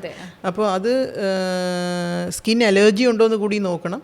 അല്ലെങ്കിൽ ചൈൽഡ് സേഫ് ആയിട്ടുള്ള ക്രീംസ് തന്നെ നമ്മൾ ഉപയോഗിക്കണം. അധികം റിയാക്ഷൻസ് ഒന്നും ഉണ്ടാക്കാത്തത് അവൈലബിൾ ആണ്. ഓക്കെ മാം, ഇനി ഡയറിയയിലേക്ക് നമ്മൾ വന്നാൽ വെള്ളം വഴി പകരുന്ന രോഗങ്ങളിലേക്ക് വരുമ്പോൾ നമ്മുടെ മനസ്സിലേക്ക് ആദ്യം വരുന്നത് ഈ വയറിളക്കം ഒക്കെയാണ്. അപ്പോൾ അതിൻ്റെ ലക്ഷണങ്ങൾ എന്തൊക്കെയാണ്? അത് കുട്ടിയെ നമ്മൾ എങ്ങനെയാണ് ആ സമയത്ത് ടേക്ക് കെയർ ചെയ്യേണ്ടത്? നമ്മൾ നേരത്തെ പറഞ്ഞ പോലെ ബാക്ടീരിയ, വൈറസ്, രണ്ട് ബാക്ടീരിയ ആണെങ്കിലും വൈറസ് ആണെങ്കിലും വയറിളക്കം ഉണ്ടാക്കാം. അത് ഓൾമോസ്റ്റ് തുല്യം ചാൻസസ് ആണ്. വൈറൽ ഇൻഫെക്ഷൻസും ബാക്ടീരിയൽ ഇൻഫെക്ഷൻസും വെള്ളം വഴിയാണ് ഡയറിയ ഉണ്ടാക്കുന്നത്. അപ്പോൾ നമ്മുടെ അശുദ്ധമായിട്ടുള്ള വെള്ളം അല്ലെങ്കിൽ ആഹാരം കഴിക്കുമ്പോഴാണ് ഈ വൈറസ് അല്ലെങ്കിൽ ബാക്ടീരിയ നമ്മുടെ കുടലിൽ പ്രവേശിക്കുന്നത്. ഒരു ഗുണം എന്ന് പറയുന്നത് അതങ്ങ് കഴുകി അങ്ങ് വെളിയിൽ വന്നോളും, കെട്ടി നിൽക്കില്ല. ഇപ്പം ന്യൂമോണിയ, ചുമ, നമുക്ക് കഫം കെട്ടുന്നു എന്ന് പറയില്ല, അതുപോലെ വയറിളക്കത്തിലൊന്നും കെട്ടി നിൽക്കില്ല. ഇങ്ങനെ താഴെ ഇങ്ങ് ഊരി വരും, അല്ലെങ്കിൽ ഛർദ്ദിച്ച് വെളിയിൽ വരും. ഇൻഫെക്ഷൻ ആയതുകൊണ്ട് ശരീരം ഫൈറ്റ് ചെയ്യാനായിട്ട് ഒരു പനി സാധാരണയാണ്. അപ്പോൾ പനിയും വയറിളക്കവും ഛർദ്ദിലും പിന്നെ കുടലിനെ ബാധിക്കുന്നതുകൊണ്ട് ആ മലം പോകാനായിട്ടുള്ള അനക്കങ്ങൾ, ദഹനത്തിൻ്റെ അനക്കം വയ്ക്കുമ്പോഴത്തേക്കും വയറുവേദന. ഇതാണ് കോമൺ സിംറ്റംസ്. പനിയും ഛർദ്ദിലും വയറുവേദനയും വയറിളക്കവും. ഇപ്പം വയറിളകുന്നതിൻ്റെ കൂട്ടത്തിൽ ബ്ലഡ് കൂടി വരുന്നുണ്ടെങ്കിൽ, രക്തത്തിൻ്റെ അംശം കൂടി കാണുന്നുണ്ടെങ്കിൽ അത് യൂഷ്വലി ബാക്ടീരിയൽ ഇൻഫെക്ഷനാണ്. സാധാരണ ബാക്ടീരിയൽ വയറിളക്കത്തിനാണ് മലത്തിൽ നമ്മൾ പ്രത്യക്ഷമായിട്ട് ബ്ലഡായിട്ട് തുള്ളിയായിട്ടോ നാരായിട്ടോ കട്ടയായിട്ടോ കിടക്കുന്നുണ്ടെങ്കിൽ അതൊരു അപ്പോൾ ബാക്ടീരിയൽ ഇൻഫെക്ഷൻസ് ട്രീറ്റ് ചെയ്യാൻ ആൻറ്റിബയോട്ടിക്സ് വേണം. അപ്പം വയറിളക്കമുള്ളൊരു കുട്ടിക്ക് ബ്ലഡ് കൂടി ഉണ്ട് എന്ന് അമ്മ പറയുന്നു. പനി, ചുമ, പനി, വയറിളക്കം, ഛർദ്ദിലിൻ്റെ കൂടെ ബ്ലഡ് മലത്തിലുണ്ടെന്നുണ്ടെങ്കിൽ നമുക്കൊരു ആൻറ്റിബയോട്ടിക് എന്തായാലും വേണം. അല്ലാത്ത പക്ഷം എത്ര വെള്ളം നഷ്ടപ്പെടുന്നുവോ അത്രയും വെള്ളം തിരിച്ച് കൂട്ടി കുടിക്കണം. അപ്പോൾ ഛർദ്ദിച്ചുകൊണ്ടിരിക്കുമ്പോൾ നമ്മൾ എന്ത് ചെയ്യും? സ്മോൾ ക്വാണ്ടിറ്റീസ് കൊടുക്കണം. ഒരു ഗ്ലാസ്സിൽ വെള്ളം എടുത്ത് കുടിക്കാൻ പറയുകയാണെന്നുണ്ടെങ്കിൽ അതുപോലെ ഛർദ്ദിക്കും. അപ്പോൾ സ്മോൾ ക്വാണ്ടിറ്റി സ്പൂണിൽ കൊടുക്കണം. നഷ്ടപ്പെടുന്നത് വെറും വെള്ളമല്ല, അതിൻ്റെ അകത്ത് സോൾട്ടും ലൂസ് ചെയ്യുന്നുണ്ട്. സോഡിയം സോൾട്ടും പൊട്ടാഷ്യവും ക്ലോറിനും പല സാധനങ്ങളും നഷ്ടപ്പെടുന്നുണ്ട്. അപ്പോൾ അത് റീപ്ലേസ് ചെയ്യാനായിട്ട് നമ്മൾ ഒന്നിൽ കഞ്ഞി വെള്ളത്തിൽ ഉപ്പിട്ട് കൊടുക്കാം, അല്ലെങ്കിൽ കരിക്കും വെള്ളം കൊടുക്കാം, അല്ലെങ്കിൽ നാരങ്ങ വെള്ളത്തിൽ. അപ്പോൾ നാരങ്ങ പിഴിയുമ്പം പൊട്ടാഷ്യം കിട്ടും. നമ്മൾ കുറച്ച് ഉപ്പും പഞ്ചസാരയും കൂടി ഇടുമ്പോൾ ഇത് ഹോം അവൈലബിൾ ഫ്ലൂയിഡ്സ്, അപ്പം നഷ്ടപ്പെടുന്ന വയറിളക്കത്തിൽ കൂടെ നഷ്ടപ്പെടുന്ന ഫ്ലൂയിഡ്സ് തിരിച്ച് ഡീഹൈഡ്രേഷൻ പ്രിവെൻറ്റ് ചെയ്യാനായിട്ട് ഉപയോഗിക്കാവുന്ന ഹോം അവൈലബിൾ ഫ്ലൂയിഡ്സ്. മോര് വെള്ളം കൊടുക്കാം, പരിപ്പ് വേവിച്ച വെള്ളത്തിൻ്റെ അകത്ത് കുറച്ച് ഉപ്പിട്ട് കൊടുക്കാം. അപ്പം ഇതെല്ലാം നഷ്ടപ്പെടുന്ന വെള്ളം തിരിച്ചു കൊടുക്കാനായിട്ടുള്ള എക്സാമ്പിൾസാണ്. മാം, പലർക്കും അറിയാൻ ആഗ്രഹം ഉണ്ടാവും ഈ മഴക്കാലത്ത് കുട്ടികളെ ഹെൽത്തി ആക്കി വെക്കാൻ. അത് ന്യൂട്രീഷൻ ആയിക്കോട്ടെ, അവരുടെ ഡെയിലി ഹാബിറ്റ്സ് ആയിക്കോട്ടെ, എന്തൊക്കെയാണ് മാമിന് ചില ടിപ്സ് പറയാനുണ്ടെങ്കിൽ അതെന്തൊക്കെയായിരിക്കും? മഴക്കാലത്ത് പ്രത്യേകിച്ച് നമ്മൾ പറഞ്ഞു വെള്ളത്തിൽ കൂടെയുള്ള രോഗങ്ങൾ കൂടാൻ സാധ്യതയുണ്ടെന്ന്. അതുകൊണ്ട് ഫുഡിൻ്റെ കാര്യത്തിൽ പറയുമ്പോഴത്തേക്കും തിളപ്പിച്ചാറ്റിയ വെള്ളം തന്നെ സേഫസ്റ്റ്. അക്വഗാർഡ് സേഫ് അല്ല എന്നല്ല ഞാൻ പറയുന്നത്, ഫിൽറ്ററിലുള്ളത്. പക്ഷേ ബാക്ടീരിയയും എല്ലാം വൈറസസിനെയും നശിപ്പിക്കണമെന്നുണ്ടെങ്കിൽ ബോയിൽഡ് ആൻഡ് കൂൾഡ് വാട്ടർ തന്നെയാണ് ഏറ്റവും നല്ലത്. അത് നമ്മൾ ഒരു ദിവസം കഴിഞ്ഞാൽ ഫ്രഷ് വാട്ടർ ബോയിൽ ചെയ്തെടുക്കണം. രണ്ടാമത്തെ കാര്യം, നമ്മൾ വീട്ടിൽ കുക്ക് ചെയ്ത ഭക്ഷണമാണ് എപ്പോഴും better. That which is clean എന്നുള്ളതാണ്. നമ്മൾ കഴുകി കുക്ക് ചെയ്ത് ഫ്രഷായിട്ട് കഴിക്കണം. എന്നിട്ട് അത് അടച്ച് വെക്കണം. ഈച്ചയും പാറ്റയും ഉള്ള സ്ഥലമാണ് ഇപ്പോൾ ഇത്രയും ഫ്രൂട്ട്സും മാങ്ങയും ചക്കയൊക്കെ ഉള്ള സ്ഥലത്ത്. അതുകൊണ്ട് പാകം ചെയ്ത ഭക്ഷണം നമ്മൾ അടച്ച് തന്നെ വെക്കണം. തിളപ്പിച്ച് ആറ്റിയ വെള്ളം അടച്ച് വെക്കണം. തുറന്ന് വെച്ചിരുന്നിട്ട് വൈകുന്നേരം അടയ്ക്കാൻ മറന്നു പോയിന്നുണ്ടെങ്കിൽ പിന്നെ അതിൻ്റെ അകത്ത് ഈച്ച വന്നിട്ടുണ്ടോ ഒന്നും നമുക്കറിയാൻ പറ്റില്ല. അതുകൊണ്ട് തിളപ്പിച്ചാറ്റിയ വെള്ളം തന്നെ കൊടുക്കാൻ ശ്രദ്ധിക്കുക. അന്നന്ന് കുക്ക് ചെയ്ത ഭക്ഷണം അന്നന്ന് തന്നെ തീർക്കുക. ഫ്രിഡ്ജിൽ വെച്ച് പിന്നെയും ചൂടാക്കുക. കുറേ സമയം വെളിയിൽ ഇരുന്നതിന് ശേഷം പിന്നെ ഫ്രിഡ്ജിൽ വെച്ച് അത് പിന്നെയും ചൂടാക്കുമ്പോഴത്തേക്കും അത് കേടുവരാനായിട്ടുള്ള സാധ്യത കൂടുതലാണ്. അപ്പോൾ ഫ്രഷ്ലി കുക്ക്ഡ് ഭക്ഷണം തന്നെ കഴിക്കുക. ഫ്രൂട്ട്സ് കഴിക്കുമ്പോഴത്തേക്കും കഴുകിയിട്ട് ഉപയോഗിക്കാനായിട്ട് ശ്രദ്ധിക്കുക. ആഹാരം കഴിക്കുന്നതിന് മുമ്പ് കൈ നല്ലോണം സോപ്പിട്ട് കഴുകാനായിട്ട്. അപ്പോൾ നമ്മൾ വെറുതെ ഒന്ന് വെള്ളം കാണിക്കുക അല്ലാതെ ആക്ച്വലായിട്ട് രണ്ട് സൈഡും ടിപ്സ് ഓഫ് ഫിംഗേഴ്സും എല്ലാം വൃത്തിയായിട്ട് കഴുകി. ഇപ്പം വെളിയിലൊക്കെ പോയിട്ട് വന്ന് ഷൂസൊക്കെ ഇട്ട് ഷൂസ് ഊരി റാക്കിലൊക്കെ വെച്ചിട്ട് വരുമ്പം നല്ലോണം സോപ്പിട്ട് തന്നെ കഴുകണം. അല്ലാതെ ക്ലീൻ ആയിട്ടുള്ള ഹാൻഡ്സ് ആണെങ്കിൽ വെള്ളം വെച്ച് മാത്രം മതി. പക്ഷേ പുറത്ത് പോയിട്ട് വരികയാണെന്നുണ്ടെങ്കിൽ ആഹാരം കഴിക്കുന്നതിന് മുമ്പ് കൈ സോപ്പിട്ട് കഴുകിയിട്ട് തന്നെ ഭക്ഷണം കഴിക്കണം. ഒരു ബാലൻസ്ഡ് ഡയറ്റ് എന്ന് പറയുമ്പോഴത്തേക്കും നമുക്ക് അതിൻ്റെ അകത്ത് ധാന്യങ്ങൾ വേണം. ചോറ്, ഇഡ്ഡലി, ദോശ. നമുക്ക് ഫ്രൂട്ട്സ് ആൻഡ് വെജിറ്റബിൾസ് വേണം. എൻ്റെ കുട്ടിക്ക് വെണ്ടയ്ക്ക ഇഷ്ടമല്ല, എൻ്റെ കുട്ടിക്ക് കത്തിരിക്ക ഇഷ്ടമല്ല. കത്തിരിക്കയും വെണ്ടയ്ക്കയും മാത്രമല്ലല്ലോ, എന്തുമാത്രം ഓപ്ഷൻസ് ഉണ്ട്. അപ്പോൾ അതിൽ നിന്ന് ഗ്രീൻ കളേർഡ് സാധനങ്ങളും നമ്മളുടെ കളേർഡ് വെജിറ്റബിൾസും ലീഫി വെജിറ്റബിൾസും എല്ലാം ഇൻക്ലൂഡ് ചെയ്യണം. പൾസസ്, അതാണ് പരിപ്പ് വർഗ്ഗം. ചെറുപയറുണ്ട്, വൻപയറുണ്ട്, കറുത്ത കടല, വെള്ളക്കടല, സോയാബീൻസ് ഉണ്ട്, സാമ്പാർ പരിപ്പുണ്ട്, ഉഴുന്നുണ്ട്. അപ്പോൾ ഇതിൽ നിന്ന് ഏതെങ്കിലും ഒന്നോ രണ്ടോ എണ്ണം എല്ലാ ദിവസവും മീൽസിൽ നമ്മൾ ഇൻക്ലൂഡ് ചെയ്യണം. മീറ്റ് ആൻഡ് ഫിഷ് കഴിക്കണം. എല്ലാം കുക്ക്ഡ് കഴിയുന്നതും വീട്ടിൽ വെച്ചിട്ട് അന്നന്ന് കുക്ക് ചെയ്യുന്നത് അന്നന്ന് തീർക്കുന്നതാണ് എപ്പോഴും ബെറ്റർ. വെള്ളം വേണം, ക്ലീൻ ഡ്രിങ്കിങ് വാട്ടർ വേണം. പാല്, കുട്ടികളാകുമ്പോഴത്തേക്കും കൊച്ചു കുട്ടികൾ, വലിയ കുട്ടികൾ, സ്കൂൾ ഗോയിങ് ചൈൽഡ് ആകുമ്പോഴത്തേക്കും 1 ഗ്ലാസ് പാൽ ഇഷ്ടമില്ലാത്ത കുട്ടിക്ക് നമുക്ക് തൈര് കൊടുക്കാം. മഴക്കാലം ആയതുകൊണ്ട് തൈരിന് കുഴപ്പമൊന്നുമില്ല. അത് ഫ്രിഡ്ജിൽ വെക്കേണ്ട. രാവിലെ 1 ഗ്ലാസ് തൈരിൽ 1 ഗ്ലാസ് പാലിൽ നമ്മൾ കുറച്ച് ഉറയൊഴിച്ച് വെക്കുകയാണെങ്കിൽ സ്കൂളിൽ നിന്ന് വരുമ്പോഴത്തേക്കും പുളിയില്ലാത്ത കട്ട തൈര് നമുക്ക് കൊടുക്കാം. അപ്പോൾ തൈര് ഇഷ്ടമുള്ള കുട്ടിക്ക് പാല് നമുക്ക് തൈരായിട്ട് കൊടുക്കാം. പനീറിലും പാലിൻ്റെ ഗുണങ്ങളൊക്കെ കുറേയൊക്കെ പനീരിലും കാണും. അപ്പം പാല് ഒരു ബാലൻസ് ഡയറ്റിൻ്റെ ഒരു ഭാഗമാണ്. ഇങ്ങനെ ഏത് മഴക്കാലമാണെങ്കിലും അല്ലെങ്കിലും ഇതെല്ലാം ഉൾപ്പെടണം. ലിറ്റിൽ എമൗണ്ട് ഓഫ് ഷുഗറും ലിറ്റിൽ എമൗണ്ട് ഓഫ് ഓയിലും വേണം ഇവർക്ക്. ഇവർ ഗ്രോയിങ് അല്ലേ.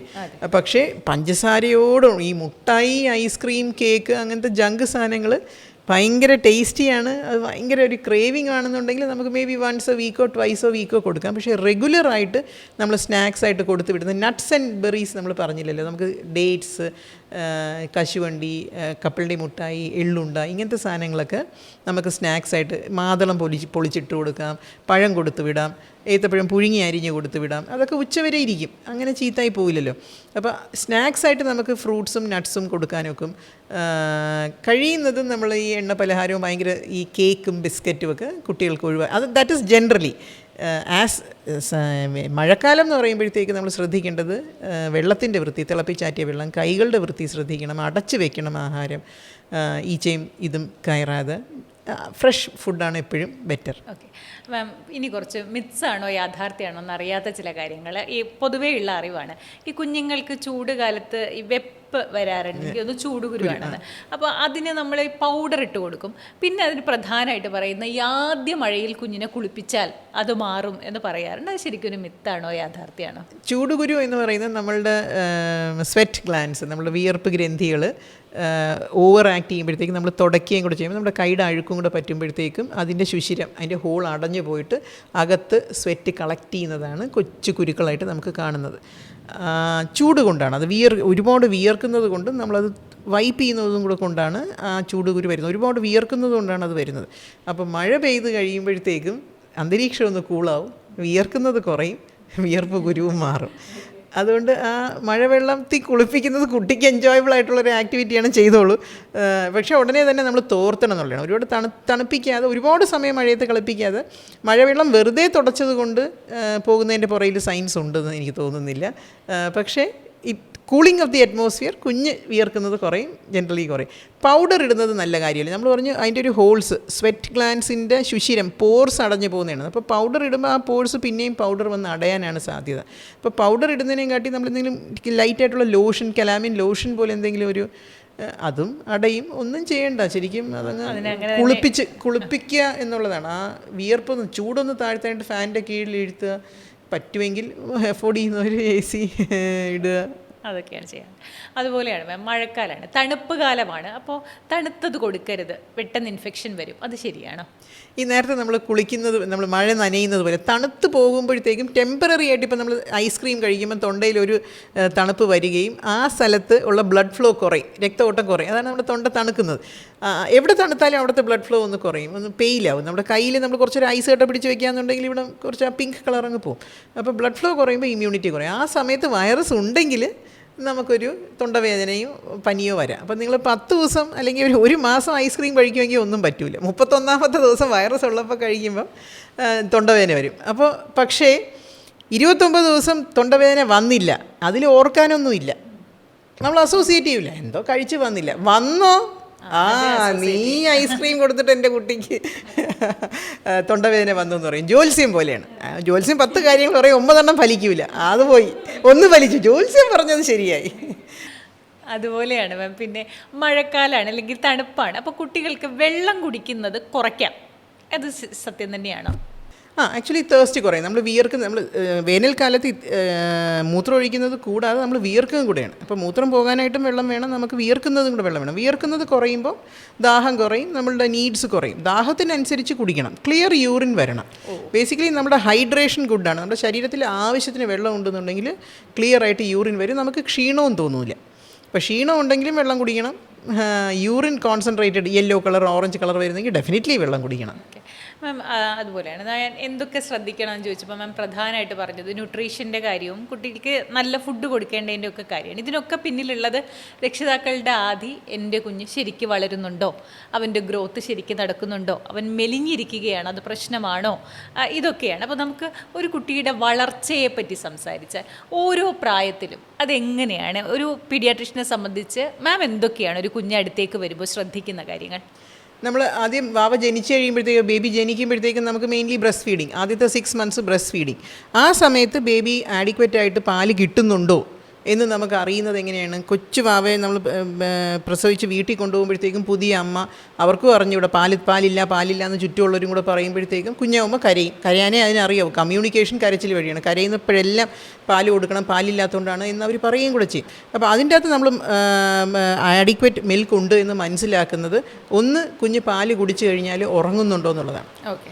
വിശപ്പ് അടങ്ങി കഴിഞ്ഞിട്ടുണ്ടെങ്കിൽ നവജാത ശിശു ഒരു 2 hours, 1.5 to 2 hours സുഖമായിട്ട് ഉറങ്ങും. രണ്ടാമത്തെ നേരത്തെ പറഞ്ഞ യൂറിൻ്റെ അളവാണ്. അപ്പോൾ പാല് കുടിക്കുന്നത് കിട്ടുന്നുണ്ട് എന്നുണ്ടെങ്കിൽ ഒരു ദിവസത്തിൽ ഒരു ആഫ്റ്റർ 1 week ഓഫ് ഏജ് ഒരു 8 to 10 times ഒക്കെ യൂറിൻ പോകണം. ഒരു 3 hours, 2.5 hours ഒരു പാല് കുടിച്ച് കുറച്ച് കഴിയുമ്പോഴത്തേക്കും അവർ മൂത്രവും പോകുന്നത്. അപ്പോൾ ഒരു കുട്ടി 24 hours നമ്മൾ എത്ര തുണി മാറ്റി എന്ന് ചോദിക്കുകയാണെന്നുണ്ടെങ്കിൽ 12 എന്ന് പറയുകയാണെങ്കിൽ ആഡിക്വറ്റ് മിൽക്ക് കിട്ടുന്നുണ്ട്. കരച്ചിലിൻ്റെ കാരണം വേറെ എന്തെങ്കിലും ആയിരിക്കും, കോളിക്കായിരിക്കും, വേറെ ഗ്യാസ് പോകാഞ്ഞിട്ടായിരിക്കും. അപ്പോൾ ഉറങ്ങുന്നുണ്ട്, ആവശ്യത്തിന് മൂത്രം അറ്റ്ലീസ്റ്റ് 8, 10 and 12 ഒക്കെയാണ് യൂഷ്വലി പോകുന്നുണ്ടെന്നുണ്ടെങ്കിൽ അമ്മയ്ക്ക് പാലുണ്ട്, കുഞ്ഞ് വളരുന്നുണ്ട്. മാം ഇത് പറഞ്ഞു കേട്ടപ്പോൾ എനിക്ക് ഓർമ്മ വന്നത്, ഞാൻ അടുത്തിടെ എൻ്റെ വീട്ടിനടുത്തൊരു കുഞ്ഞ് വാവേനെ കാണാൻ പോയി. അപ്പോൾ അവരെന്നോട് പറഞ്ഞത്, ഇപ്പോൾ ഡോക്ടർ തന്നെ സജസ്റ്റ് ചെയ്തു ബ്രസ്റ്റ് മിൽക്ക് കൊടുക്കണ്ട, കുട്ടി സക്ക് ചെയ്ത് കുടിക്കണ്ട, പകരം അതൊരു ബോട്ടിലാക്കിയിട്ട് കുട്ടിക്ക് കൃത്യം അളവനുസരിച്ച് കൊടുക്കൂ എന്ന് പറഞ്ഞു. അപ്പോൾ അറിയാമല്ലോ വിശക്കുന്നുണ്ടോ, അഡിക്വേറ്റ് കിട്ടുന്നുണ്ടോ എന്നറിയാമല്ലോ. അപ്പോൾ അവരങ്ങനെയാണ് ചെയ്യുന്നത്, ഓട്ടോമാറ്റിക്കായിട്ട് പമ്പ് ചെയ്ത് ബോട്ടിൽ എടുത്തിട്ട് ഇത് ഫീഡ് ചെയ്യുകയാണ് ചെയ്യുന്നത്. എനിക്കത് ഭയങ്കര സ്ട്രെയിഞ്ചായി തോന്നി, കൺഫ്യൂസ്ഡായി. പക്ഷേ ഇനി ഇതിങ്ങനെയാണോ കറക്റ്റ് എന്നുള്ള സംശയം തോന്നി. അത് ഞാൻ മാമിനോട് ചോദിക്കുകയാണ്, അതെത്ര ആശ്വാസിയാണ്? നമുക്ക് ജനറലി ഒരു ന്യൂ ബോൺ ബേബി, ഒരു നവജാത ശിശു നമ്മൾ വീട്ടിലേക്ക് കൊണ്ടുപോകുമ്പോഴത്തേക്കും പുതിയതായിട്ടുള്ളൊരു അമ്മയ്ക്കുള്ളൊരു ആശങ്കയാണ്, പാല് മതിയാവുന്നുണ്ടോ, കുഞ്ഞ് കരയുന്നത് വിശന്നിട്ടാണോ. അപ്പോൾ അത് നമ്മൾ മനസ്സിലാക്കുന്നത്, ഒന്ന് കുഞ്ഞ് ഉറങ്ങുന്നുണ്ടോ എന്നുള്ളതാണ്. പാല് കുടിച്ചിട്ട് ഒരു 1.5-2 മണിക്കൂർ കുഞ്ഞ് ഉറങ്ങുന്നുണ്ടോ എങ്കിൽ വിശപ്പൊന്നുമില്ല, വിശപ്പ് മാറിയിട്ടാണ് ഉറങ്ങുന്നത്. അപ്പോൾ ഡേയും നൈറ്റും ഒരുപോലെ കുഞ്ഞ് ഉറങ്ങില്ല. അപ്പോൾ ഒരു 3-4 തവണ ഉറങ്ങുമായിരിക്കും. അത് കഴിഞ്ഞാൽ ചിലപ്പം അരമണിക്കൂറേ ഉറങ്ങും, 15 മിനിറ്റേ ഉറങ്ങും. പക്ഷേ ഒരു 3-4 പ്രാവശ്യമെങ്കിലും ഒരു ഡേ, ഒരു 24 മണിക്കൂർ പീരീഡിൽ കുഞ്ഞ് നല്ലോണം ഉറങ്ങുന്നുണ്ടോ എങ്കിൽ പാലുണ്ട്. കരയുന്നതിൻ്റെ റീസൺസ് വേറെ ആയിരിക്കും. പിന്നെ മൂത്രത്തിൻ്റെ അളവ് എക്സ്ക്ലൂസീവായിട്ട് അമ്മപ്പാൽ കൊടുക്കാനാണ് നമ്മൾ റെക്കമെൻഡ് ചെയ്യുന്നത്. അപ്പോൾ അമ്മപ്പാൽ മാത്രമേ കുടിക്കുന്നുള്ളൂ എന്നുണ്ടെങ്കിൽ മൂത്രം വരുന്നത് അമ്മയുടെ പാലിൽ നിന്നാണ്. അപ്പോൾ 3 hours ഒരിക്കലെങ്കിലും യൂറിൻ പോകുന്നുണ്ട്. 8 times 24 മണിക്കൂറിൽ 8-10 തവണ യൂറിൻ വരുന്നുണ്ട് എന്നുണ്ടെങ്കിലും ആവശ്യത്തിന് പാല് കിട്ടുന്നുണ്ട്. ഇനി മൂന്നാമത്തെ ഒരു മാനദണ്ഡം, ഒരു ക്രൈറ്റീരിയ എന്ന് പറഞ്ഞാൽ വെയിറ്റ് ഗെയിൻ. അപ്പോൾ നമുക്ക് ഹോസ്പിറ്റലിൽ പോയി ഇൻഫൻറ്റ് വെയിങ് സ്കെയിലിൽ കുഞ്ഞിനെ കിടത്തി ഡയപ്പറൊക്കെ ഊരിയിട്ട് കിടത്തിയിട്ട് ബർത്ത് വെയ്റ്റിൽ നിന്ന് ഇത്രയും ദിവസത്തിൽ 15 ദിവസം അല്ലെങ്കിൽ 17 ദിവസത്തിൽ എത്ര കൂടി എന്ന് നോക്കാം. അപ്പോൾ ഒരു മിനിമം വെയിറ്റ് ഗെയിൻ എന്ന് പറഞ്ഞാൽ 20 grams per day ആണ്. അപ്പോൾ നമ്മളൊരു 15 ദിവസം കഴിഞ്ഞിട്ടുള്ള ഒരു ബേബീനെയാണ് കാണുന്നതെന്നുണ്ടെങ്കിൽ 15 × 20 300 grams മിനിമം കൂടണം. ഇത് മിനിമമാണ്. യൂഷ്വലി അവർ 30 35 grams ഒക്കെ കൂടും. മനസ്സിലായി. അപ്പോൾ 1 കിലോ ഒക്കെ ഒരു മാസം ആകുമ്പോഴത്തേക്കും കൂടിയാണ് ഭൂരിഭാഗം കുട്ടികളും വരുന്നത്. പക്ഷേ അറ്റ്ലീസ്റ്റ് 600 grams, ഒരു മാസമായ കുട്ടി ബർത്ത് വെയ്റ്റിൽ നിന്ന് 600 grams ആണ് കൂടുന്നത്. ഇത് പ്രിമച്യൂരിറ്റി ഉണ്ട്. ഇപ്പം മാസം തികയാതെയാണ് പ്രസവിച്ചത്, അല്ലെങ്കിൽ മറ്റ് ഹെൽത്ത് പ്രോബ്ലംസ് ഉണ്ട്. ഇപ്പോൾ കുടിക്കാനായിട്ട് ക്ലെഫ്റ്റ് ലിപ്പോ അങ്ങനത്തെ എന്തെങ്കിലും ലിപ്പ് അബ്നോർമാലിറ്റീസ് ഉണ്ട്, അല്ലെങ്കിൽ എന്തെങ്കിലും ഡിസീസസ് കൺജനിറ്റലായിട്ട് എന്തെങ്കിലും ഹാർട്ട് ഡിസീസോ അങ്ങനെയൊക്കെ ഉണ്ടെന്നുണ്ടെങ്കിൽ ഈ സ്പീഡിലൊന്നും ഗ്രോ ചെയ്യില്ല. അതിന് നമുക്കൊരു അലവൻസ് കൊടുക്കേണ്ടി വരും. പിന്നെ അമ്മയ്ക്ക് പാലുണ്ടോ എന്നുള്ളത് നമുക്ക് പമ്പ് ചെയ്ത് നോക്കാം. പക്ഷേ പമ്പ് ചെയ്യുന്നതിനേയും കാട്ടിയും ഇഫക്റ്റീവായിട്ട് ബേബി സക്ക് ചെയ്യും. അപ്പോൾ പമ്പ് ചെയ്യുമ്പോൾ 30 ml കിട്ടുന്നുള്ളൂ എങ്കിലും ബേബി ഉറങ്ങുന്നുമുണ്ട്, മൂത്രം ഒഴിക്കുന്നുണ്ട്, ഈ പറയുന്ന 20 grams വളരുന്നുണ്ടെങ്കിൽ ഈ പമ്പ് ചെയ്തിട്ട് കിട്ടുന്ന പാലിൻ്റെ അളവിന് ഒരു ഇമ്പോർട്ടൻസും ഇല്ല. വളരുന്നില്ല. ഇപ്പം 15 days വരുമ്പോഴത്തേക്കും ബർത്ത് വെയ്റ്റ് തന്നെ ഒട്ടും വളർന്നിട്ടില്ല.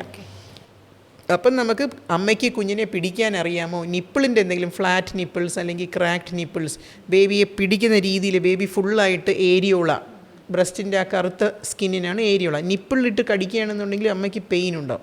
അപ്പോൾ അമ്മ പെയിനിനെ പറ്റി ശ്രദ്ധിക്കാൻ തുടങ്ങി കഴിഞ്ഞിട്ടുണ്ടെങ്കിൽ ആക്ച്വലായിട്ട് മിൽക്ക് പ്രൊഡക്ഷൻ കുറയും.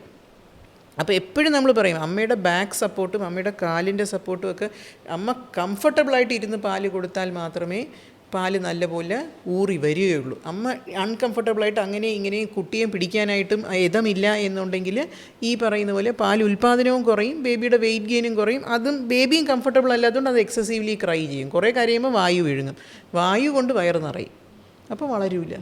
വായു കൊണ്ട് നമുക്ക് വിശപ്പ് മാറില്ലല്ലോ. ഇപ്പോൾ താഴെ കൂടെ ഗ്യാസ് കുറേ ഈ വിഴുങ്ങുന്ന ഗ്യാസ് നമ്മൾ തട്ടിക്കളഞ്ഞാൽ ഒരു പരിധി വരെ തട്ടിക്കളയാൻ നോക്കും. ബാക്കി വിഴുങ്ങുന്ന ഗ്യാസും എല്ലാം താഴെ കൂടെ ഗ്യാസ് താഴെ കൂടെ കീഴ്വായുവായിട്ട് വരണം. അപ്പോൾ അതും പെയിൻഫുള്ളാണ്. അപ്പോൾ കൂടുതൽ കരയും, കൂടുതൽ വായു വിഴുങ്ങും. ഇതൊരു വിഷ്യസ് സൈക്കിളാണ്. അപ്പോൾ അമ്മ കംഫർട്ടബിളായിട്ട് ഇരിക്കണം, അമ്മ നല്ലോണം വെള്ളം കുടിക്കണം. അപ്പോൾ പാലെന്ന് പറഞ്ഞിട്ടുണ്ടെങ്കിൽ 90% വെള്ളം, ബാക്കിയേ ഉള്ളൂ കാൽഷ്യവും പ്രോട്ടീനും ഫാറ്റും എല്ലാം കൂടെ. അപ്പോൾ ഈ പറയുന്ന വെള്ളം അമ്മ കുടിച്ചാലേ പറ്റൂ. അപ്പം അമ്മ വിയർക്കുന്ന ഹോട്ട് സമ്മർ ആകുമ്പോഴത്തേക്കും കൂടുതൽ വെള്ളം കുടിക്കണം. ഓരോ തവണ പാല് കൊടുക്കുമ്പോഴും അമ്മ ഒരു 200 ml അല്ലെങ്കിൽ ഒരു 150 ml എങ്കിലും വെള്ളം കുടിച്ചിട്ട് വേണം ബേബിക്ക് പാല് കൊടുക്കാനായിട്ട്. അപ്പോൾ ബ്രസ്റ്റ് പമ്പ് ചെയ്ത് വെക്കുന്നത് യൂഷ്വലി എക്സസ് പാലുള്ളത് നമുക്ക് പമ്പ് ചെയ്ത് വെക്കാന്നുണ്ടെങ്കിൽ അമ്മയ്ക്ക് കുറച്ച് റെസ്റ്റ് കൊടുക്കാം, അമ്മയ്ക്കൊന്ന് വെളിയിൽ പോകണം, അങ്ങനത്തെ കാര്യങ്ങൾക്കൊക്കെ നമുക്ക് പമ്പ് ചെയ്ത് വെക്കാനൊക്കെ. റൂം ടെമ്പറേച്ചറിൽ ബ്രസ്റ്റ് പമ്പ് ചെയ്ത് വെക്കുന്നത് ഒരു 3 to 4 hours പാടുള്ളൂ. പക്ഷേ ഫ്രിഡ്ജിൻ്റെ തട്ടിൽ ഡോറിൽ വെക്കാൻ പാടില്ല. തട്ടിൽ വെക്കുകയാണെങ്കിൽ 24 hours കീപ്പ് ചെയ്യാം. തുറക്കാത്ത ഡോറുള്ള ഫ്രീസർ, നമ്മൾ എപ്പോഴും ഫ്രീസർ ഡോർ തുറക്കാൻ പാടില്ല. അങ്ങനെ ക്ലോസ്ഡ് ആയിട്ട് വെക്കുന്ന ഒരു ഫ്രീസർ, ഐഡിയലി നമ്മൾ മിൽക്ക് സ്റ്റോർ ചെയ്യണമെന്നുണ്ടെങ്കിൽ നമ്മൾ ഒരു സെപ്പറേറ്റ് കൊച്ചു ഫ്രീസർ വാങ്ങിക്കണം. അല്ലെങ്കിൽ നമ്മൾ ബാക്കി ഫ്രീസർ വേറെ സാധനങ്ങളൊക്കെ വെക്കുമ്പോഴത്തേക്കും അതിൻ്റെയൊക്കെ സ്മെല്ല് വരാനായിട്ട് സാധ്യതയുണ്ട്. എപ്പോഴും തുറക്കണമെങ്കിൽ തണുപ്പ് മെയിൻറ്റെയിൻ ഉണ്ടാവില്ല. ഫ്രീസർ കമ്പാർട്ട്മെൻറ്റിൽ നമ്മൾ മിൽക്ക് സ്റ്റോർ ചെയ്യുകയാണെങ്കിൽ അപ് ടു 7 days കീപ്പ് ചെയ്യാം. അപ്പോൾ നമുക്കൊരു 2-3 days അമ്മയ്ക്ക് എന്തെങ്കിലും ഒരു ടെസ്റ്റിന് എന്തെങ്കിലും പോകണമെന്നുണ്ടെങ്കിൽ നമ്മൾ പാലുണ്ട്, ബേബി കുടിച്ചതിന് ശേഷവും നമുക്ക് ബ്രസ്റ്റ് എക്സ്പ്രസ് ചെയ്ത് വെക്കാനായിട്ട് പാലുണ്ടെങ്കിൽ you can store it in the freezer. ഒരു സിനിമ പോയി കണ്ടുവരാനൊക്കെ ഒരു ദിവസത്തത് നമുക്ക് ഫ്രിഡ്ജിൽ തരാം. അപ്പോൾ എക്സ്ക്ലൂസീവ് ബ്രസ്റ്റ് ഫീഡിങ്ങിൽ തന്നെ അമ്മയ്ക്കും കുറച്ച് മൊബിലിറ്റി പോസിബിളാണ്. പാലുണ്ടോ എന്നറിയാനായിട്ട് പമ്പ് ചെയ്താലും അറിയാം നമുക്ക്. പക്ഷേ പമ്പ് ചെയ്യുന്നത് അല്ല ഒരു മാനദണ്ഡമൊന്നും പറയാനൊന്നും നോക്കില്ല. പമ്പ് ചെയ്യുമ്പം വരുന്നില്ല, പക്ഷേ ബേബി മദർ സാറ്റിസ്ഫൈഡ് ആണെന്നുണ്ടെങ്കിൽ ഈ പമ്പിങ്ങൊക്കെ നിർത്തണം. ഉറങ്ങുന്നുണ്ടോ, മൂത്രം പോകുന്നുണ്ടോ, വെയിറ്റ് കൂടുന്നുണ്ടോ, ഇതാണ് നമുക്ക് മെയിനായിട്ട് വേണ്ടത്. അത് 3 ഉണ്ടെന്നുണ്ടെങ്കിൽ പമ്പിങ് നിർത്തും. ഓക്കെ മാം, ഇത് കഴിഞ്ഞൊരു 6 months ഒക്കെ ആയി, നമ്മൾ ചെറുതായിട്ട് കുട്ടിക്ക് മറ്റ് ഫുഡുകൾ ഇൻട്രൊഡ്യൂസ് ചെയ്ത് തുടങ്ങുകയാണ്. ആ സമയത്തുള്ളൊരു ഗ്രോത്ത് അതെങ്ങനെയാണ് കണ്ടിരിക്കുന്നത്? 6 months നമ്മൾ നേരത്തെ പറഞ്ഞ പോലെ ഈ 20 grams 30 gram കുത്തനെ വളരുന്നത് 6 months വരെയാണ്. അത് കഴിഞ്ഞാൽ ഗ്രോത്ത് ഒന്ന് സ്ലോ ആവും. അപ്പോഴും വിദ്യ പറഞ്ഞ പോലെ അമ്മയ്ക്കൊരു ആശങ്കയാണ്, ഇങ്ങനെ വളർന്നുകൊണ്ടിരുന്ന കുട്ടി ഇപ്പം വളരുന്നില്ലല്ലോ എന്നുള്ളത്. 6 months കഴിയുമ്പോഴത്തേക്കും അവർക്ക് ഗ്രോത്ത് ഒന്ന് സ്ലോ ചെയ്യും. രണ്ടാമത്തെ നമ്മൾ ധാന്യങ്ങൾ കൊടുത്തു തുടങ്ങും. ധാന്യങ്ങളും തമ്മിലുള്ള വ്യത്യാസം, ബ്രസ്റ്റ് മിൽക്കും ധാന്യങ്ങളും ഫാറ്റ് കണ്ടൻറ്റ് മിൽക്കിൽ നല്ല കൂടുതലാണ്, പ്രോട്ടീൻ കണ്ടൻറ്റും കൂടുതലാണ്. അപ്പോൾ നമ്മൾ കൂവരക്, ചോറ്, ഇഡ്ഡലി അങ്ങനത്തെ സാധനങ്ങൾ കൊടുത്തു തുടങ്ങുമ്പോഴത്തേക്കും അതിൻ്റെ അകത്തുള്ള പ്രോട്ടീനും കുറച്ച് കുറവായിരിക്കും, അതിൻ്റെ പക്ഷേ കാർബോഹൈഡ്രേറ്റ്സ് നല്ലോണം കാണും. അപ്പോൾ പ്രോട്ടീൻ ഇൻക്ലൂഡ് ചെയ്യാനായിട്ട് നമ്മൾ പരിപ്പ് ചേർക്കണം. നമുക്കൊരു 7 months ഒക്കെ ആയിക്കഴിഞ്ഞ് 6 months കഴിഞ്ഞാൽ നമുക്ക് എഗ്ഗ് ഇൻട്രൊഡ്യൂസ് ചെയ്യാം, നമുക്ക് മീറ്റ് ഇൻട്രൊഡ്യൂസ് ചെയ്യാം, ഫിഷ് ഇൻട്രൊഡ്യൂസ് ചെയ്യാം. ഇതെല്ലാം നമ്മുടെ പ്രോട്ടീനും ഫാറ്റും കണ്ടൻറ്റും ഫുഡിലുള്ളത് ഇൻക്രീസ് ചെയ്യാനായിട്ട് നല്ലതാണ്. അറ്റ്ലീസ്റ്റ് ഒരു 3 meals a day കൊടുക്കണം മിനിമം. 6 months പ്രായമായതിന് ശേഷം മതി നമ്മൾ സോളിഡ് ഫീഡ്സ് തുടങ്ങുന്നത്. ബ്രസ്റ്റ് ഫീഡിങ് കണ്ടിന്യൂ ചെയ്തുകൊണ്ടിരിക്കുമ്പോഴാണ് നമ്മൾ solid feeds, semi solid soft ഫുഡാണ് ആദ്യത്തെ 1 മാസം. പിന്നെ അത് കുറച്ചും കൂടെ തിക്കർ ഫീഡ്സ് ആക്കുക. 8 months ഒക്കെ ആകുമ്പോൾ അതിൻ്റെ അകത്ത് തരി കിടക്കണം, എല്ലാം അങ്ങ് തൊണ്ടയിൽ കൂടെ തരി തട്ടി കഴിക്കാനായിട്ട്. മോണ വെച്ചുന്നവർക്ക് 9 months ആകുമ്പോഴത്തേക്കും ദ ബേബി ക്യാൻ പിക്ക്. അപ്പോൾ നമ്മൾ ക്യാരറ്റ്, ഉരുളക്കിഴങ്ങ്, ഇഡ്ഡലിയുടെ കഷ്ണങ്ങളൊക്കെ അവന് പിക്ക് ചെയ്ത് കഴിക്കാൻ പറ്റുന്ന പീസസ് ആക്കുകയാണെങ്കിൽ മോണ വെച്ച് സോഫ്റ്റാക്കി തുപ്പലിൽ ഡൈല്യൂട്ട് ചെയ്ത് വിഴുങ്ങാനായിട്ട് പഠിക്കും. ബൈ 9 months നമുക്ക് സെൽഫ് ഫീഡിങ് ട്രെയിൻ ചെയ്യാൻ തുടങ്ങാം. 2 കൈയും വെച്ച് കപ്പ് വായി കൊണ്ടുപോകാനും പഠിപ്പിക്കാനൊക്കെ. 2 പിടിയുള്ള കപ്പാണെന്നുണ്ടെങ്കിൽ എല്ലാം നമ്മൾ വാരി കൊടുത്ത് മിക്സിയിൽ അടിച്ച് പേസ്റ്റാക്കി കുപ്പിയിൽ കുടിക്കാൻ നിൽക്കുകയാണെന്നുണ്ടെങ്കിൽ ഇതൊന്നും പോസിബിൾ അല്ല. ഈസിയർ ഈ തിരക്കേറിയ ജീവിതത്തിൽ ഒരു സിംഗിൾ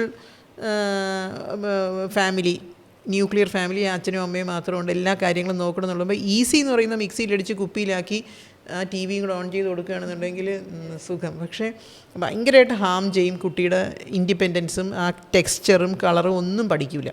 ഇപ്പോൾ കുറച്ച് മെനക്കെട്ടാണെങ്കിലും നമ്മളുടെ പറ്റുമെങ്കിൽ നമ്മൾ ഈ ഒരു കാലത്തിൽ 6 months to 1 year നമ്മൾ ആദ്യം സോഫ്റ്റായിട്ട് തന്നെ വേണം. മിൽക്ക് മാത്രം കുടിച്ചൊരു ബേബിക്ക് ഒരു തരിയും ഇല്ലാത്ത കുറുക്കുകൾ തന്നെ വേണം. പക്ഷേ അത് കഴിഞ്ഞാൽ ഒരു ഫോർക്ക് വെച്ച് വേണം നമ്മൾ പിന്നെ മിക്സ് ചെയ്യാനായിട്ട്. ഒരിക്കലും മിക്സിയിലിട്ട് അങ്ങ് പേസ്റ്റ് ആക്കി കളയും. ഫോർക്കിൻ്റെ അത് നമ്മൾ കുറേ നേരം ഫോർക്കിട്ട് അടിക്കുകയാണെങ്കിൽ മിക്സി പോലെ തന്നെയാകും. പക്ഷേ കുറച്ച് ലെസ് ബീറ്റൺ ആക്കിയിട്ടുള്ള ഫുഡ് ഇൻട്രൊഡ്യൂസ് ചെയ്യുന്നു. അവന് വാവയ്ക്ക് സ്വന്തമായിട്ട് ഫുൾ തട്ടി തറയിലിടും, എന്നിട്ടേ കഴിക്കും. അപ്പം ആ തറ ക്ലീനായി, ആ മേശപ്പുറത്താണ് ഇരുന്നത് അല്ലെങ്കിൽ തറയിലാണ് ഇരുന്നത്, അവൻ്റെ ഹൈ ചെയറിലാണ് ഇരുന്നത്, അതൊക്കെ ക്ലീൻ ആയിരിക്കണം. അത് കഴിഞ്ഞ് കുട്ടിയെ വൃത്തിയാക്കുന്നതും പരിസരം വൃത്തിയാക്കുന്നതും ജോലിയാണ്. ബേബിയെ ബ്രിങ് അപ്പ് ചെയ്യാൻ കുറച്ച് എഫേർട്ട്. പാരന്റിങ് ഒരു കോൺഷ്യസ് ആക്ട് എന്ന് പറയുന്ന പോലെ. അതെ അതെ അതെ. മാം, ഇപ്പോൾ നമ്മളൊരു ന്യൂട്രീഷൻ്റെ വശം സംസാരിച്ചു. ഇതുപോലെ എനിക്ക് അറിയാൻ ആഗ്രഹമുണ്ട്, ഈ 1 വയസ്സ് വരെയുള്ള കാലത്തിൽ കുട്ടികളുടെ ഒരു സോഷ്യൽ ഡെവലപ്മെൻറ്റ് അതെങ്ങനെയൊക്കെയാണ് നടക്കുന്നത്? ചിരിക്കുക, ഇരിക്കുക, അങ്ങനെയൊക്കെ ഉണ്ടല്ലോ. മേജർ മൈൽ സ്റ്റോൺസ് ഉണ്ട്. നമുക്കിപ്പം ഇപ്പോഴ് കൂടുതലായിട്ട് ഓട്ടിസം ഇല്ലേ, അവർ ഇടപഴകാനായിട്ടുള്ളൊരു കമ്മ്യൂണിക്കേഷൻ, സ്പീച്ച് ഡിലേ ഒക്കെ കുറച്ച് കൂടുതലായിട്ട് ഡയഗ്നോസ് ചെയ്യുന്ന ഒരു കാലമാണ് ഇപ്പോഴ്. അപ്പോൾ അതിൽ മേജർ മൈൽ സ്റ്റോൺസ് എന്ന് പറഞ്ഞിട്ടുണ്ടെങ്കിൽ ഒരു 1.5 മാസം ആകുമ്പോഴത്തേക്കും സോഷ്യൽ സ്മൈൽ, നല്ലോണം മുഖത്ത് നോക്കി കുഞ്ഞ് ചിരിക്കും. അപ്പോൾ ഒരു 1.5 months സോഷ്യൽ സ്മൈൽ വന്നിട്ടില്ല എന്നുണ്ടെങ്കിൽ that is a red flag sign. 2 months അകത്ത് എന്തായാലും നോക്കി ചിരിക്കണം, അല്ലെങ്കിൽ അതൊരു ഡിലേ തന്നെയാണ് സോഷ്യൽ ഇതിൽ. പിന്നെ ഒരു 2 months ഒക്കെ ആകുമ്പോഴത്തേക്കും അവർ ബാബിൾ ചെയ്യാൻ തുടങ്ങും, കൊച്ചു ശബ്ദങ്ങളൊക്കെ ഉണ്ടാക്കി ഇൻറ്ററാക്ട് ചെയ്യാൻ തുടങ്ങും. നമ്മളൊരു ശബ്ദം ഉണ്ടാക്കുകയാണെങ്കിൽ അവർ തിരിച്ച് ശബ്ദം ഉണ്ടാക്കാൻ തുടങ്ങും. പിന്നെ അവർ ഒരു 3-5 months 6 months ആകുമ്പോൾ അവർ കൈ നീട്ടിത്തരും, നമ്മൾ എടുക്കാനായിട്ടുള്ള കൈ നീട്ടിത്തരും. ഒരു 4.5-5 months ആകുമ്പോഴത്തേക്കും തല ഫുള്ളായിട്ട് കൺട്രോൾ കിട്ടും, ഹെഡ് കൺട്രോൾ. അല്ലെങ്കിൽ നമ്മൾ വാവൻ്റെ ഹെഡ് സപ്പോർട്ട് ചെയ്തല്ലേ എടുക്കുന്നത്, ഹെഡ് സപ്പോർട്ട് ഇങ്ങനെ എടുക്കാൻ പറ്റും നമുക്കൊരു 5 months ആകും. 5 months ലിമിറ്റാണ്. By 5 months child should turn head steady ആയിട്ട് അങ്ങോട്ടും ഇങ്ങോട്ടും ഹെഡ് ടേൺ ചെയ്യാൻ സാധിക്കണം. ടേണിങ് ഓവർ ഭയങ്കര, നമ്മളിപ്പം കിടക്കാനായിട്ട് ഫുൾ ടൈം എടുത്തുകൊണ്ട് നടക്കുകയാണെങ്കിൽ നമ്മൾ ഒരു അവസരം കൊടുത്തില്ല എന്നുണ്ടെങ്കിൽ ടേണിങ് ഓവർ കുറച്ചും കൂടെ ഡിലേഡ് ആയാലും കുഴപ്പമില്ല. എന്നാലും 6 months മിക്കവാറും ബേബീസ് ടേൺ ഓവർ ചെയ്യും. ബൈ 9 months ടേൺ ഓവർ ചെയ്തിട്ട് അവർ കൈ കുത്തി എണീറ്റിരിക്കും. അപ്പോഴാണ് നമ്മൾ പറഞ്ഞത് അവൻ ഈ ഗ്രാസ്പും വരും, ഈ 2 ഫിംഗർ വെച്ചിട്ടുള്ള ഗ്രാസ്പും 9 months ആകുമ്പോഴത്തേക്കും വരും. So by 9 months child sit ചെയ്യണം. ബൈ 1 year പിടിച്ചിട്ട് നിൽക്കും. അതിന് മുമ്പ് തന്നെ എഴയാൻ തുടങ്ങും. ഒരു 9-10 months ആകുമ്പോൾ സ്പീഡിൽ എഴഞ്ഞ് നടക്കും. അതും കുറച്ചും കൂടെ വേരിയബിളാണ്. എല്ലാവരും എഴഞ്ഞു എന്ന് വരില്ല. ചിലപ്പോൾ ചിലർ ഇരുന്ന് സ്ലൈഡ് ചെയ്യും, ചിലർ പുറയിലോട്ടാണ് നീങ്ങുന്നത്. പക്ഷേ ജനറലി 1 year ആകുമ്പോഴത്തേക്കും നിൽക്കും, അവർ പിടിച്ച് നിൽക്കും. ഒരു 15 months ആകുമ്പോഴത്തേക്കും പിടിച്ച് നടക്കും. ഒരു കൈ പിടിച്ചാൽ നടക്കും. അവർ ഫേർണിച്ചർ പിടിച്ച് മതിൽ പിടിച്ച് അവർക്ക് നടക്കാൻ പറ്റും. 1.5 years ഇൻഡിപെൻഡൻറ്റ് വാക്കിംഗ് വരണം. 1.5 years ഇൻഡിപെൻഡൻ്റ് ആയിട്ട് വാക്ക് ചെയ്യുന്നില്ല എന്നുണ്ടെങ്കിലും നമ്മളൊരു ഡിലേ ആയിട്ട് എടുക്കും. 9 months ആകുമ്പോഴത്തേക്കും സ്പീച്ച് ബൈ സിലബിൾസ്, മാമ, അമ്മ, ടാറ്റ കാണിച്ചിട്ട് ടാറ്റ എന്ന് പറയും. അപ്പോൾ അത് വരുന്നില്ല എന്നുണ്ടെങ്കിലും, ഒരു ബൈ സിലബിൾസ് ബൈ 9 months വരുന്നില്ല എന്നുണ്ടെങ്കിലും ഒരു കൊച്ചു ഡിലേ ആണ്. ഒരു 1 year ആകുമ്പോഴത്തേക്കും ഒരു 12 to 20 words, not clear words, പക്ഷേ വേർഡ്സ് വിത്ത് മീനിങ്. അവരിപ്പോൾ അമ്മിഞ്ഞയ്ക്ക് ബ്രസ്റ്റ് ഫീഡിങ്ങിന് മമ്മം എന്നായിരിക്കും പറയുന്നത്, പക്ഷേ മമ്മം എന്ന് പറഞ്ഞാൽ പാല് വേണം എന്നുള്ളതാണ്. അമ്മം എന്ന് പറഞ്ഞാൽ വെള്ളമായിരിക്കാം. അച്ഛ, അമ്മ, ഓബ്ജക്ട്സും ഐഡൻറ്റിഫൈ ചെയ്യും, അവൻ്റെ കുറച്ച് നീഡ്സും ഇങ്ങനെ പറയാനായിട്ടുള്ളത് ഒരു 1 ഇയർ ആകുമ്പോഴത്തേക്കും വരും. 2 ഇയേഴ്സ് ആകുമ്പോഴാണ് 2 വേർഡ് സെൻറ്റൻസസ്. ഇപ്പോൾ അമ്മ വാ, നാനാ വേണ്ട, അങ്ങനത്തെ കാര്യങ്ങൾ, നോ നോ നോ നോ അങ്ങനെയൊക്കെ പറയുന്നത് ഒരു വേർഡ്, ഒരു നൗണും ഒരു വേർബും കൂടെ ചേർത്ത് പറയുന്നത് 2 ഇയേഴ്സ്. 3 ഇയേഴ്സിൽ ഒരു 3 വേർഡ് സെൻറ്റൻസ് പറയും. കുറച്ച് പ്രോനൗൺസും ഒക്കെ ഉപയോഗിക്കാൻ തുടങ്ങും. ഒരു ഈ സോഷ്യൽ സ്മൈലില്ല, മുഖത്തേക്ക് നോക്കുന്നില്ല, റെപ്പറ്റേറ്റീവ് പ്ലേ, ഈ കൈകളിൽ തന്നെ ഇങ്ങനെ ഒരേ കാര്യം ഇങ്ങനെ നോക്കിക്കൊണ്ടേയിരിക്കുന്നു, ഫാൻ കറങ്ങുന്നത് കണ്ടിന്യൂസ് ആയിട്ട്. എല്ലാവർക്കും ഫാൻ കറങ്ങുന്ന ഒരു കൗതുകമാണ്, പക്ഷേ ബിയോണ്ട് ഒരു 4-5 മന്ത്സും ഫാൻ ഭയങ്കര കൗതുകമായിട്ട് നോക്കിക്കൊണ്ടിരിക്കുന്നത്. ഇപ്പോൾ ഒരു കാറുണ്ടെങ്കിൽ ആ വീല് തന്നെ ഇങ്ങനെ കറക്കിയിരിക്കുന്നത്. അപ്പോൾ റെപ്പറ്റേറ്റീവ് പ്ലേ വരുന്നുണ്ടെന്നുണ്ടെങ്കിൽ ഇൻറ്ററാക്റ്റ് ചെയ്യുന്നില്ല. നമ്മൾ വിളിച്ചാലും, പേര് വിളിച്ചാലും, വാവേന്ന് വിളിച്ചാലും നോക്കുന്നില്ല, not wanting to be lift, hug ചെയ്യുന്നത് അത്ര ഇഷ്ടമല്ല, എടുക്കുന്നത് അത്ര ഇഷ്ടപ്പെടുന്നില്ല എന്നുള്ളതൊക്കെ നമുക്കൊരു red flag signs for autism ആണ്.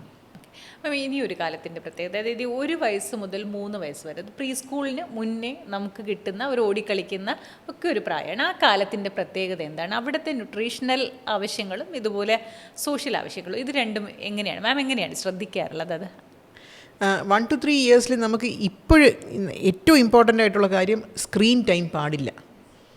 ഭയങ്കര ഇമ്പോർട്ടൻ്റ് ആണ് സ്ക്രീൻ ടൈം പാടില്ല. ഇപ്പോൾ ഏറ്റവും കൂടുതൽ സ്ക്രീൻ ടൈം ഉപയോഗിക്കുന്ന ഭക്ഷണം കൊടുക്കാനാണ്, അല്ലേ? അവരുടെ ശ്രദ്ധ മാറ്റി കഴിഞ്ഞിട്ടുണ്ടെങ്കിൽ നമുക്ക് എന്ത് വേണമെങ്കിലും കഴിക്കാം. അപ്പോൾ നമുക്ക് വെയിറ്റ് മെയിൻറ്റെയിൻ ചെയ്യുമായിരിക്കും, ഗ്രോ ചെയ്യുമായിരിക്കും, പക്ഷേ അവരുടെ മെൻറ്റൽ ഡെവലപ്മെൻറ്റിനെ അത് ഭയങ്കരമായിട്ട് ബാധിക്കും. അപ്പോൾ ഈ 1 to 3 ഇയർ ഓൾഡ് ഏജ് ഗ്രൂപ്പിൽ ഏറ്റവും ഇമ്പോർട്ടൻ്റ് ആയിട്ടുള്ള കാര്യം എന്ന് പറഞ്ഞാൽ സ്ക്രീൻ ഓഫ് ചെയ്യണം. അല്ലാതെ നോക്കാനായിട്ടുള്ള സാഹചര്യം ഉണ്ടാക്കണം നമ്മൾ. അത് എങ്ങനെയെന്ന് എനിക്ക് അറിഞ്ഞൂടാ, പക്ഷേ സ്ക്രീൻ ഓഫ് ചെയ്താലേ പറ്റൂ. ഇനി സ്ക്രീൻ ഉപയോഗിച്ചാലേ പറ്റൂ. അങ്ങനെ സ്ക്രീൻ, നമുക്കും കുറച്ച് സ്ക്രീൻ ടൈമൊക്കെ ഇല്ലേ, അങ്ങനെയാണെങ്കിൽ കുഞ്ഞ് നോക്കുന്ന സാധനങ്ങൾ നമ്മൾ പറഞ്ഞു കൊടുക്കണം, നമ്മൾ ഇൻട്രാക്ട് ചെയ്യണം. ടി വി ഇൻട്രാക്ട് ചെയ്യാൻ പോകുന്നില്ല, മൊബൈലും ഇൻട്രാക്ട് ചെയ്യാൻ പോകുന്നില്ല. അപ്പം നമുക്ക് ഇൻട്രാക്ട് ചെയ്യാം. പൂപ്പി പാടുന്നത് എങ്ങനെയാണ്, പൂച്ച എന്ത് ചെയ്തു, അപ്പോൾ ബേബിയെ കൊണ്ട് പറയിക്കണം. അല്ലാതെ വെറുതെ ഇങ്ങനെ നോക്കിക്കൊണ്ടിരിക്കുകയാണെങ്കിൽ സ്പീച്ച് ഡിലേക്കുള്ള ഒരു കാരണം ലാക്ക് ഓഫ് സ്റ്റിമുലേഷൻ. ഈ മൊബൈൽ കുഞ്ഞിനെ സ്റ്റിമുലേറ്റ് ചെയ്യൂല, സ്പീച്ച് ഡിലേ വരുള്ളൂ, കണ്ണിൻ്റെ പ്രശ്നങ്ങളും വരാം. അതുകൊണ്ട് നമ്മൾ കാണിക്കണ്ട എന്ന് പറയുന്നത് ഭയങ്കര ഡിഫിക്കൾട്ടാണ് ഈ ഒരു സാഹചര്യത്തിൽ. പക്ഷേ കാണിക്കുമ്പോൾ നമ്മൾ സംസാരിക്കണം, നമ്മളും സംസാരിക്കണം. ബേബിയെ ഇൻറ്ററാക്ട് ചെയ്യത്തക്ക വിധത്തിൽ, കുഞ്ഞും കൂടെ ഇൻറ്ററാക്ട് ചെയ്യത്തക്ക വിധത്തിൽ സംസാരിക്കുകയാണെങ്കിൽ ലിമിറ്റഡ് ടൈം മാത്രം. പക്ഷേ ഭക്ഷണ സമയത്തിന് ടോട്ടലി ഓഫാണ്.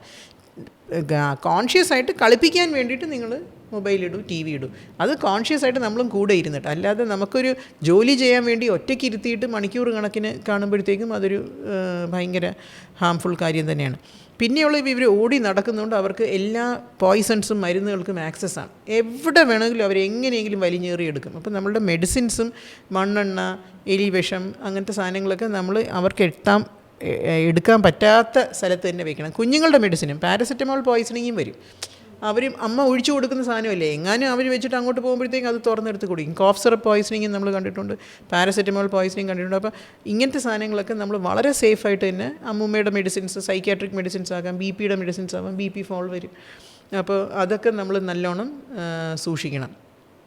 പിന്നെ സ്ട്രേഞ്ചേഴ്സ് നമ്മൾ സേഫായിട്ട് വെക്കണം എന്നുള്ളത്, ഈ ചിലപ്പോഴൊക്കെ ഇങ്ങനെ സ്വർണ്ണമൊക്കെ നിറച്ചിട്ട് നമുക്കൊരു സന്തോഷം ബേബിയെ ഡ്രസ്സ് ചെയ്യുന്നു, പക്ഷെ അവർക്കതിൻ്റെ സേഫ്റ്റിയെ പറ്റിയൊന്നും അറിയില്ലല്ലോ.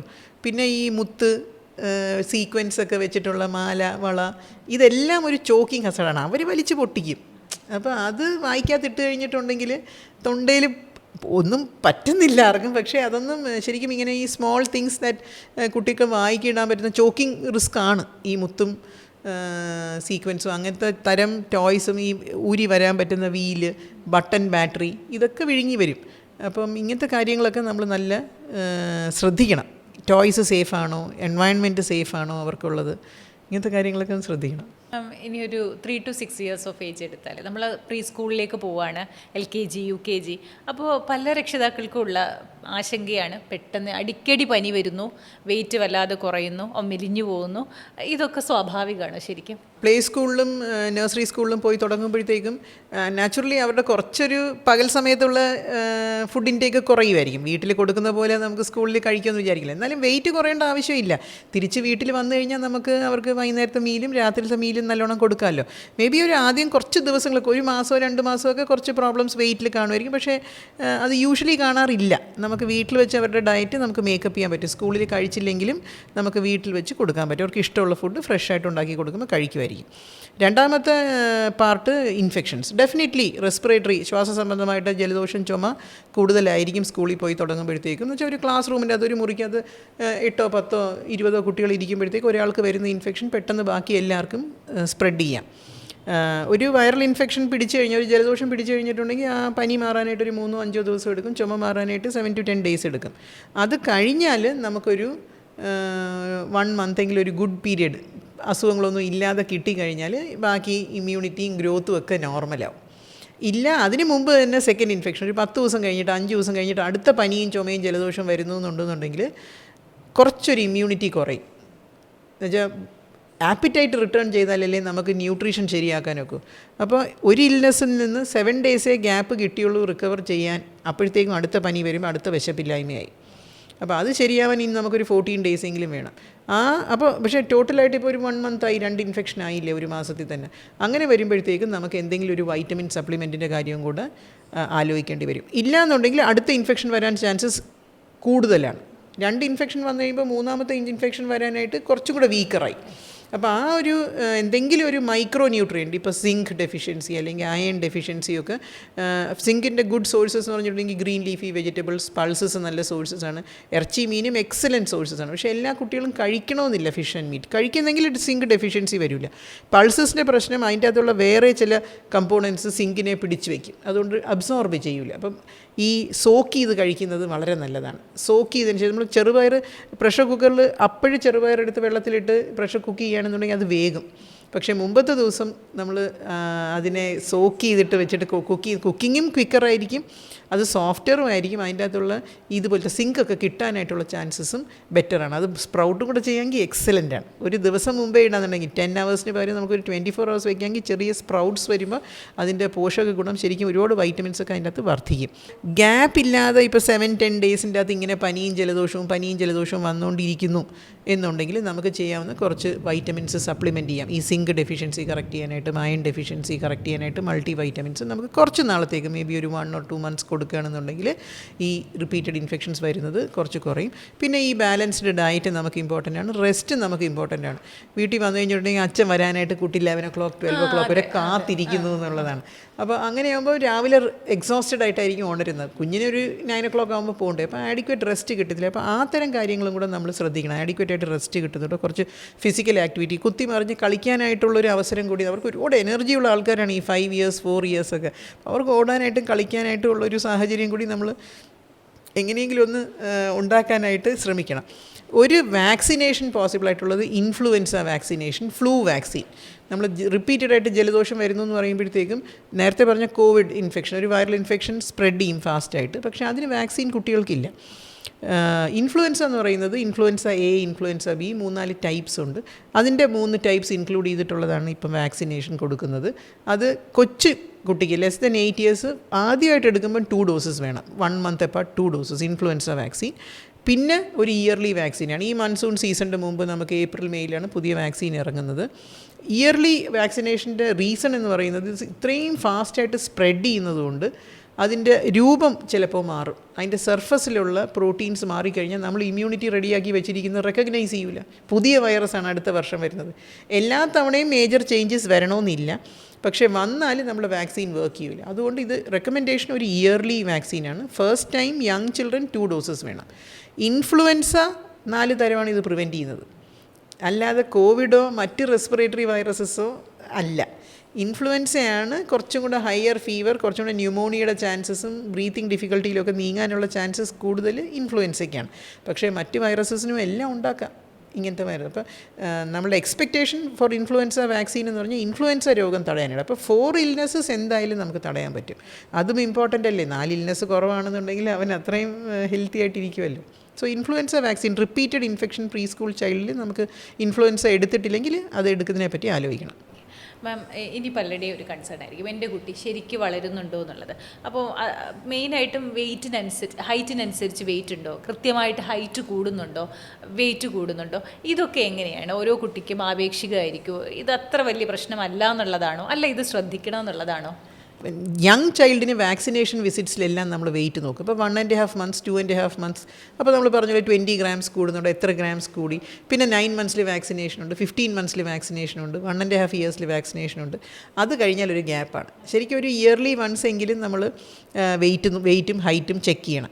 അപ്പോൾ ബിയോണ്ട് ഒരു 3 years ഒക്കെ ഒരു 4 to 5 centimeters per year ആണ് ഇവർ വളരുന്നത്. കൗമാരം വരെ, അഡോളസൻസിന് ഭയങ്കര ഒരു സ്പേർട്ട് വരും, സെക്സ് ഹോർമോൺസ് വരും. പക്ഷേ അതുവരെ ഒരു ആവറേജ് ഹൈറ്റ് ഗെയിൻ എന്ന് പറഞ്ഞാൽ 5 centimeters per year.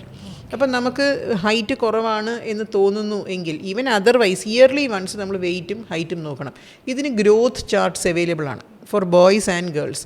Indian academy of paediatrics Indian ചിൽഡ്രൻ്റെ ഗ്രോത്ത് ചാർട്ട്സ് അവൈലബിൾ ആണ്. WHO growth charts world children, all ചിൽഡ്രനെ വെച്ചിട്ടാണ്. പക്ഷേ വലിയ സാമ്പിൾ സൈസാണ്, അതുകൊണ്ട് ഇറ്റ് ഇസ് ആപ്ലിക്കബിൾ. പക്ഷേ ഇന്ത്യൻ ചിൽഡ്രൻ്റെ ഗ്രോത്ത് ചാർട്ട്സും അവൈലബിൾ ആണ്. ഇന്ത്യയിലുള്ള പല ഭാഗത്തു നിന്നുള്ള കുട്ടികൾ, ഹെൽത്തി കുട്ടികൾ, ഈറ്റിംഗ് വെൽ. ബട്ട് അവിടെയും there is a small child, there is an average child and there is A big child. ഇവർ 3 പേരും ഹെൽത്തിയാണ്. അപ്പോൾ ഈ ചാർട്ട്സിൽ വരകളുണ്ടാവും, ഗ്രോത്ത് ലൈൻസ് ഉണ്ടാവും. ഇപ്പോൾ നമ്മളുടെ കുട്ടി, ഇപ്പോൾ ഈ പറയുന്ന കുട്ടി ഏത് ലൈനിലാണ് നിൽക്കുന്നതെന്ന് 5 years നമുക്ക് നോക്കാം. 6 years വരുമ്പം he should be at least on that line അല്ലെങ്കിൽ അബവ് ദാറ്റ്. അപ്പോൾ താഴോട്ട് പോകുന്ന ഒരു ട്രെൻഡ് എപ്പോഴെങ്കിലും വരുന്നുണ്ടെങ്കിൽ നമുക്ക് കെയർഫുള്ളായിട്ട് നോക്കണം. Is it because of any illness? ഇപ്പോൾ റിപ്പീറ്റഡ് ഇൽനെസ്സസ്, ഇങ്ങനെ ചുമ ഒന്നും കഴിക്കാഞ്ഞിട്ടാണോ? എങ്കിൽ നമുക്ക് ന്യൂട്രീഷണൽ സപ്ലിമെൻറ്റ്സ് കൊടുക്കാം. ഒന്നും കൂടെ വേണമെങ്കിൽ നമുക്ക്, നേരത്തെ നമ്മൾ പറഞ്ഞു ഇൽനെസ്സസിന് റെസ്റ്റ്. അപ്പോൾ ഈ ഒരു കുട്ടിയെ 2 weeks ഫുള്ളായിട്ട് റിക്കവർ ചെയ്തിട്ട് സ്കൂളിൽ പോയാൽ മതി. കോവിഡിന് ക്വാറൻറ്റൈൻ 2 weeks ആയിരുന്നു. Let the child remain at home, totally recover ചെയ്ത് നല്ലോണം കഴിക്കാൻ തുടങ്ങിയിട്ട് വിട്ടാൽ മതി. ഇപ്പോൾ ഗ്രോത്ത് ഫോൾട്ടറിങ്ങിൽ ഒന്ന് റിപ്പീറ്റഡ് ഇൽനെസ്സസ് ആണെങ്കിൽ എന്തുകൊണ്ടാണ് അതിൻ്റെ കാരണം എന്നുള്ളത് നമുക്ക് നോക്കാം. പുവർ ഡയറ്റാണ്, ഇപ്പോൾ ബിഹേവിയറൽ ഇഷ്യൂസ് ഉണ്ട്. പുവർ ഡയറ്റാണെങ്കിൽ നമുക്ക് പേരൻസിനെയും കൗൺസിൽ ചെയ്ത് കുട്ടിയെയും കൗൺസിൽ ചെയ്ത് ആ പാർട്ട്, ആ ബിഹേവിയറൽ സോഷ്യൽ ഇഷ്യൂസ് നമുക്ക് കറക്റ്റ് ചെയ്യാൻ നോക്കാം. ഇനിയുള്ളത് ആക്ച്വലി ഒരു ഹോർമോണൽ പ്രോബ്ലം ആയിരിക്കാം. ഇപ്പം എല്ലാ കുഞ്ഞുങ്ങൾക്കും thyroid hormone at birth test ചെയ്യും. എന്ന് വെച്ചാൽ അത് ട്രീറ്റബിൾ കോസ് ഫോർ സ്റ്റണ്ടിങ്ങും മെൻ്റൽ റിട്ടാർഡേഷനുമാണ്. അപ്പോൾ മെൻ്റൽ റിട്ടാർഡേഷൻ പ്രിവെൻറ്റ് ചെയ്യാൻ പറ്റും നമുക്ക് അറ്റ് ബർത്ത് തൈറോയിഡ് ഹോർമോണിൻ്റെ TSH ടെസ്റ്റ് ചെയ്തിട്ട് അത് അബ്നോർമൽ ആണെന്നുണ്ടെങ്കിൽ നമുക്ക് thyroid hormone from day 1 start day 2 day 3 day 3 test ചെയ്യുന്നത്. അപ്പോൾ 4th day തൊട്ട് നമുക്ക് ട്രീറ്റ് ചെയ്യാൻ തുടങ്ങുന്നത്. പ്രിവെൻറ്റബിൾ കോസ് ഫോർ മെൻ്റൽ റിട്ടാർഡേഷനാണ് ഹൈപ്പോതൈറോയിഡിസം. കണ്ടുപിടിക്കണം അറ്റ് ബർത്ത്. അത് കഴിഞ്ഞിട്ടും വരാം. അറ്റ് ബർത്ത് നോർമലാണെങ്കിലും പിന്നെ എന്തെങ്കിലും ഒരു തൈറോയിഡ് ഇൻഫെക്ഷൻ റെയറാണ്, പക്ഷേ വരാം. അപ്പോൾ ഒരു ഗ്രോത്ത് ഫോൾട്ടറിങ്, ഹൈറ്റ് കുറയുന്നു എന്ന് കണ്ടു കഴിഞ്ഞിട്ടുണ്ടെങ്കിൽ നമുക്ക് ഒന്ന് ടെസ്റ്റ് ചെയ്യേണ്ടത് തൈറോയിഡ് ഹോർമോണാണ്. പിന്നത്തത് ആക്ച്വലായിട്ട് ഗ്രോത്ത് ഹോർമോണാണ്. ഗ്രോത്ത് ഹോർമോൺ ഡെഫിഷ്യൻസിയിലും ചാർട്ടിൽ നിന്ന് വളരെ താഴെയായിരിക്കും. നോർമൽ പേരൻസിന് ഒരു ഷോർട്ട് ചൈൽഡ് വരുന്നുണ്ടെങ്കിൽ മോണിറ്ററിംഗ് ആണ് important. Every year latest test 4 yearsലും കുറവാണ്, 5 yearsലും 5 centimeters ഗ്രോ ചെയ്തില്ല, 6 yearsലും 5 centimeters, 3 centimeters, 4 centimeters ഗ്രോ ചെയ്യുന്നുള്ളൂന്നുണ്ടെങ്കിൽ നമുക്ക് ഗ്രോത്ത് ഹോർമോൺ ടെസ്റ്റ് ചെയ്യണം. അതിന് വേറെ ഫാസ്റ്റിംഗ് അങ്ങനെയൊക്കെ ഉണ്ട്. പീഡിയാട്രിക് എൻഡോക്രൈനോളജിക്കാരാണ്. ഗ്രോത്ത് ഹോർമോൺ റീപ്ലേസ് ചെയ്യാൻ പറ്റും. ഇഞ്ചക്ഷനായിട്ടാണെങ്കിലും ഒരു വെരി ഷോർട്ട് പേഴ്സണും ഒരു നോർമൽ ഹൈറ്റും സെൽഫ് എസ്റ്റീമിന് എന്ത് ഇമ്പോർട്ടൻ്റ് ആണ്. അപ്പോൾ ഗ്രോത്ത് മോണിറ്ററിങ് വെച്ചിട്ട് നമുക്ക് സ്റ്റണ്ടിങ്, ഹൈറ്റ് കുറയുന്നത് നമുക്ക് കണ്ടുപിടിക്കാൻ പറ്റും. അതിന് വേണ്ടിയിട്ടുള്ള കാരണം നമുക്ക് നിർണ്ണയിക്കാനായിട്ടുള്ള ടെസ്റ്റുകളും എല്ലാം വേണം.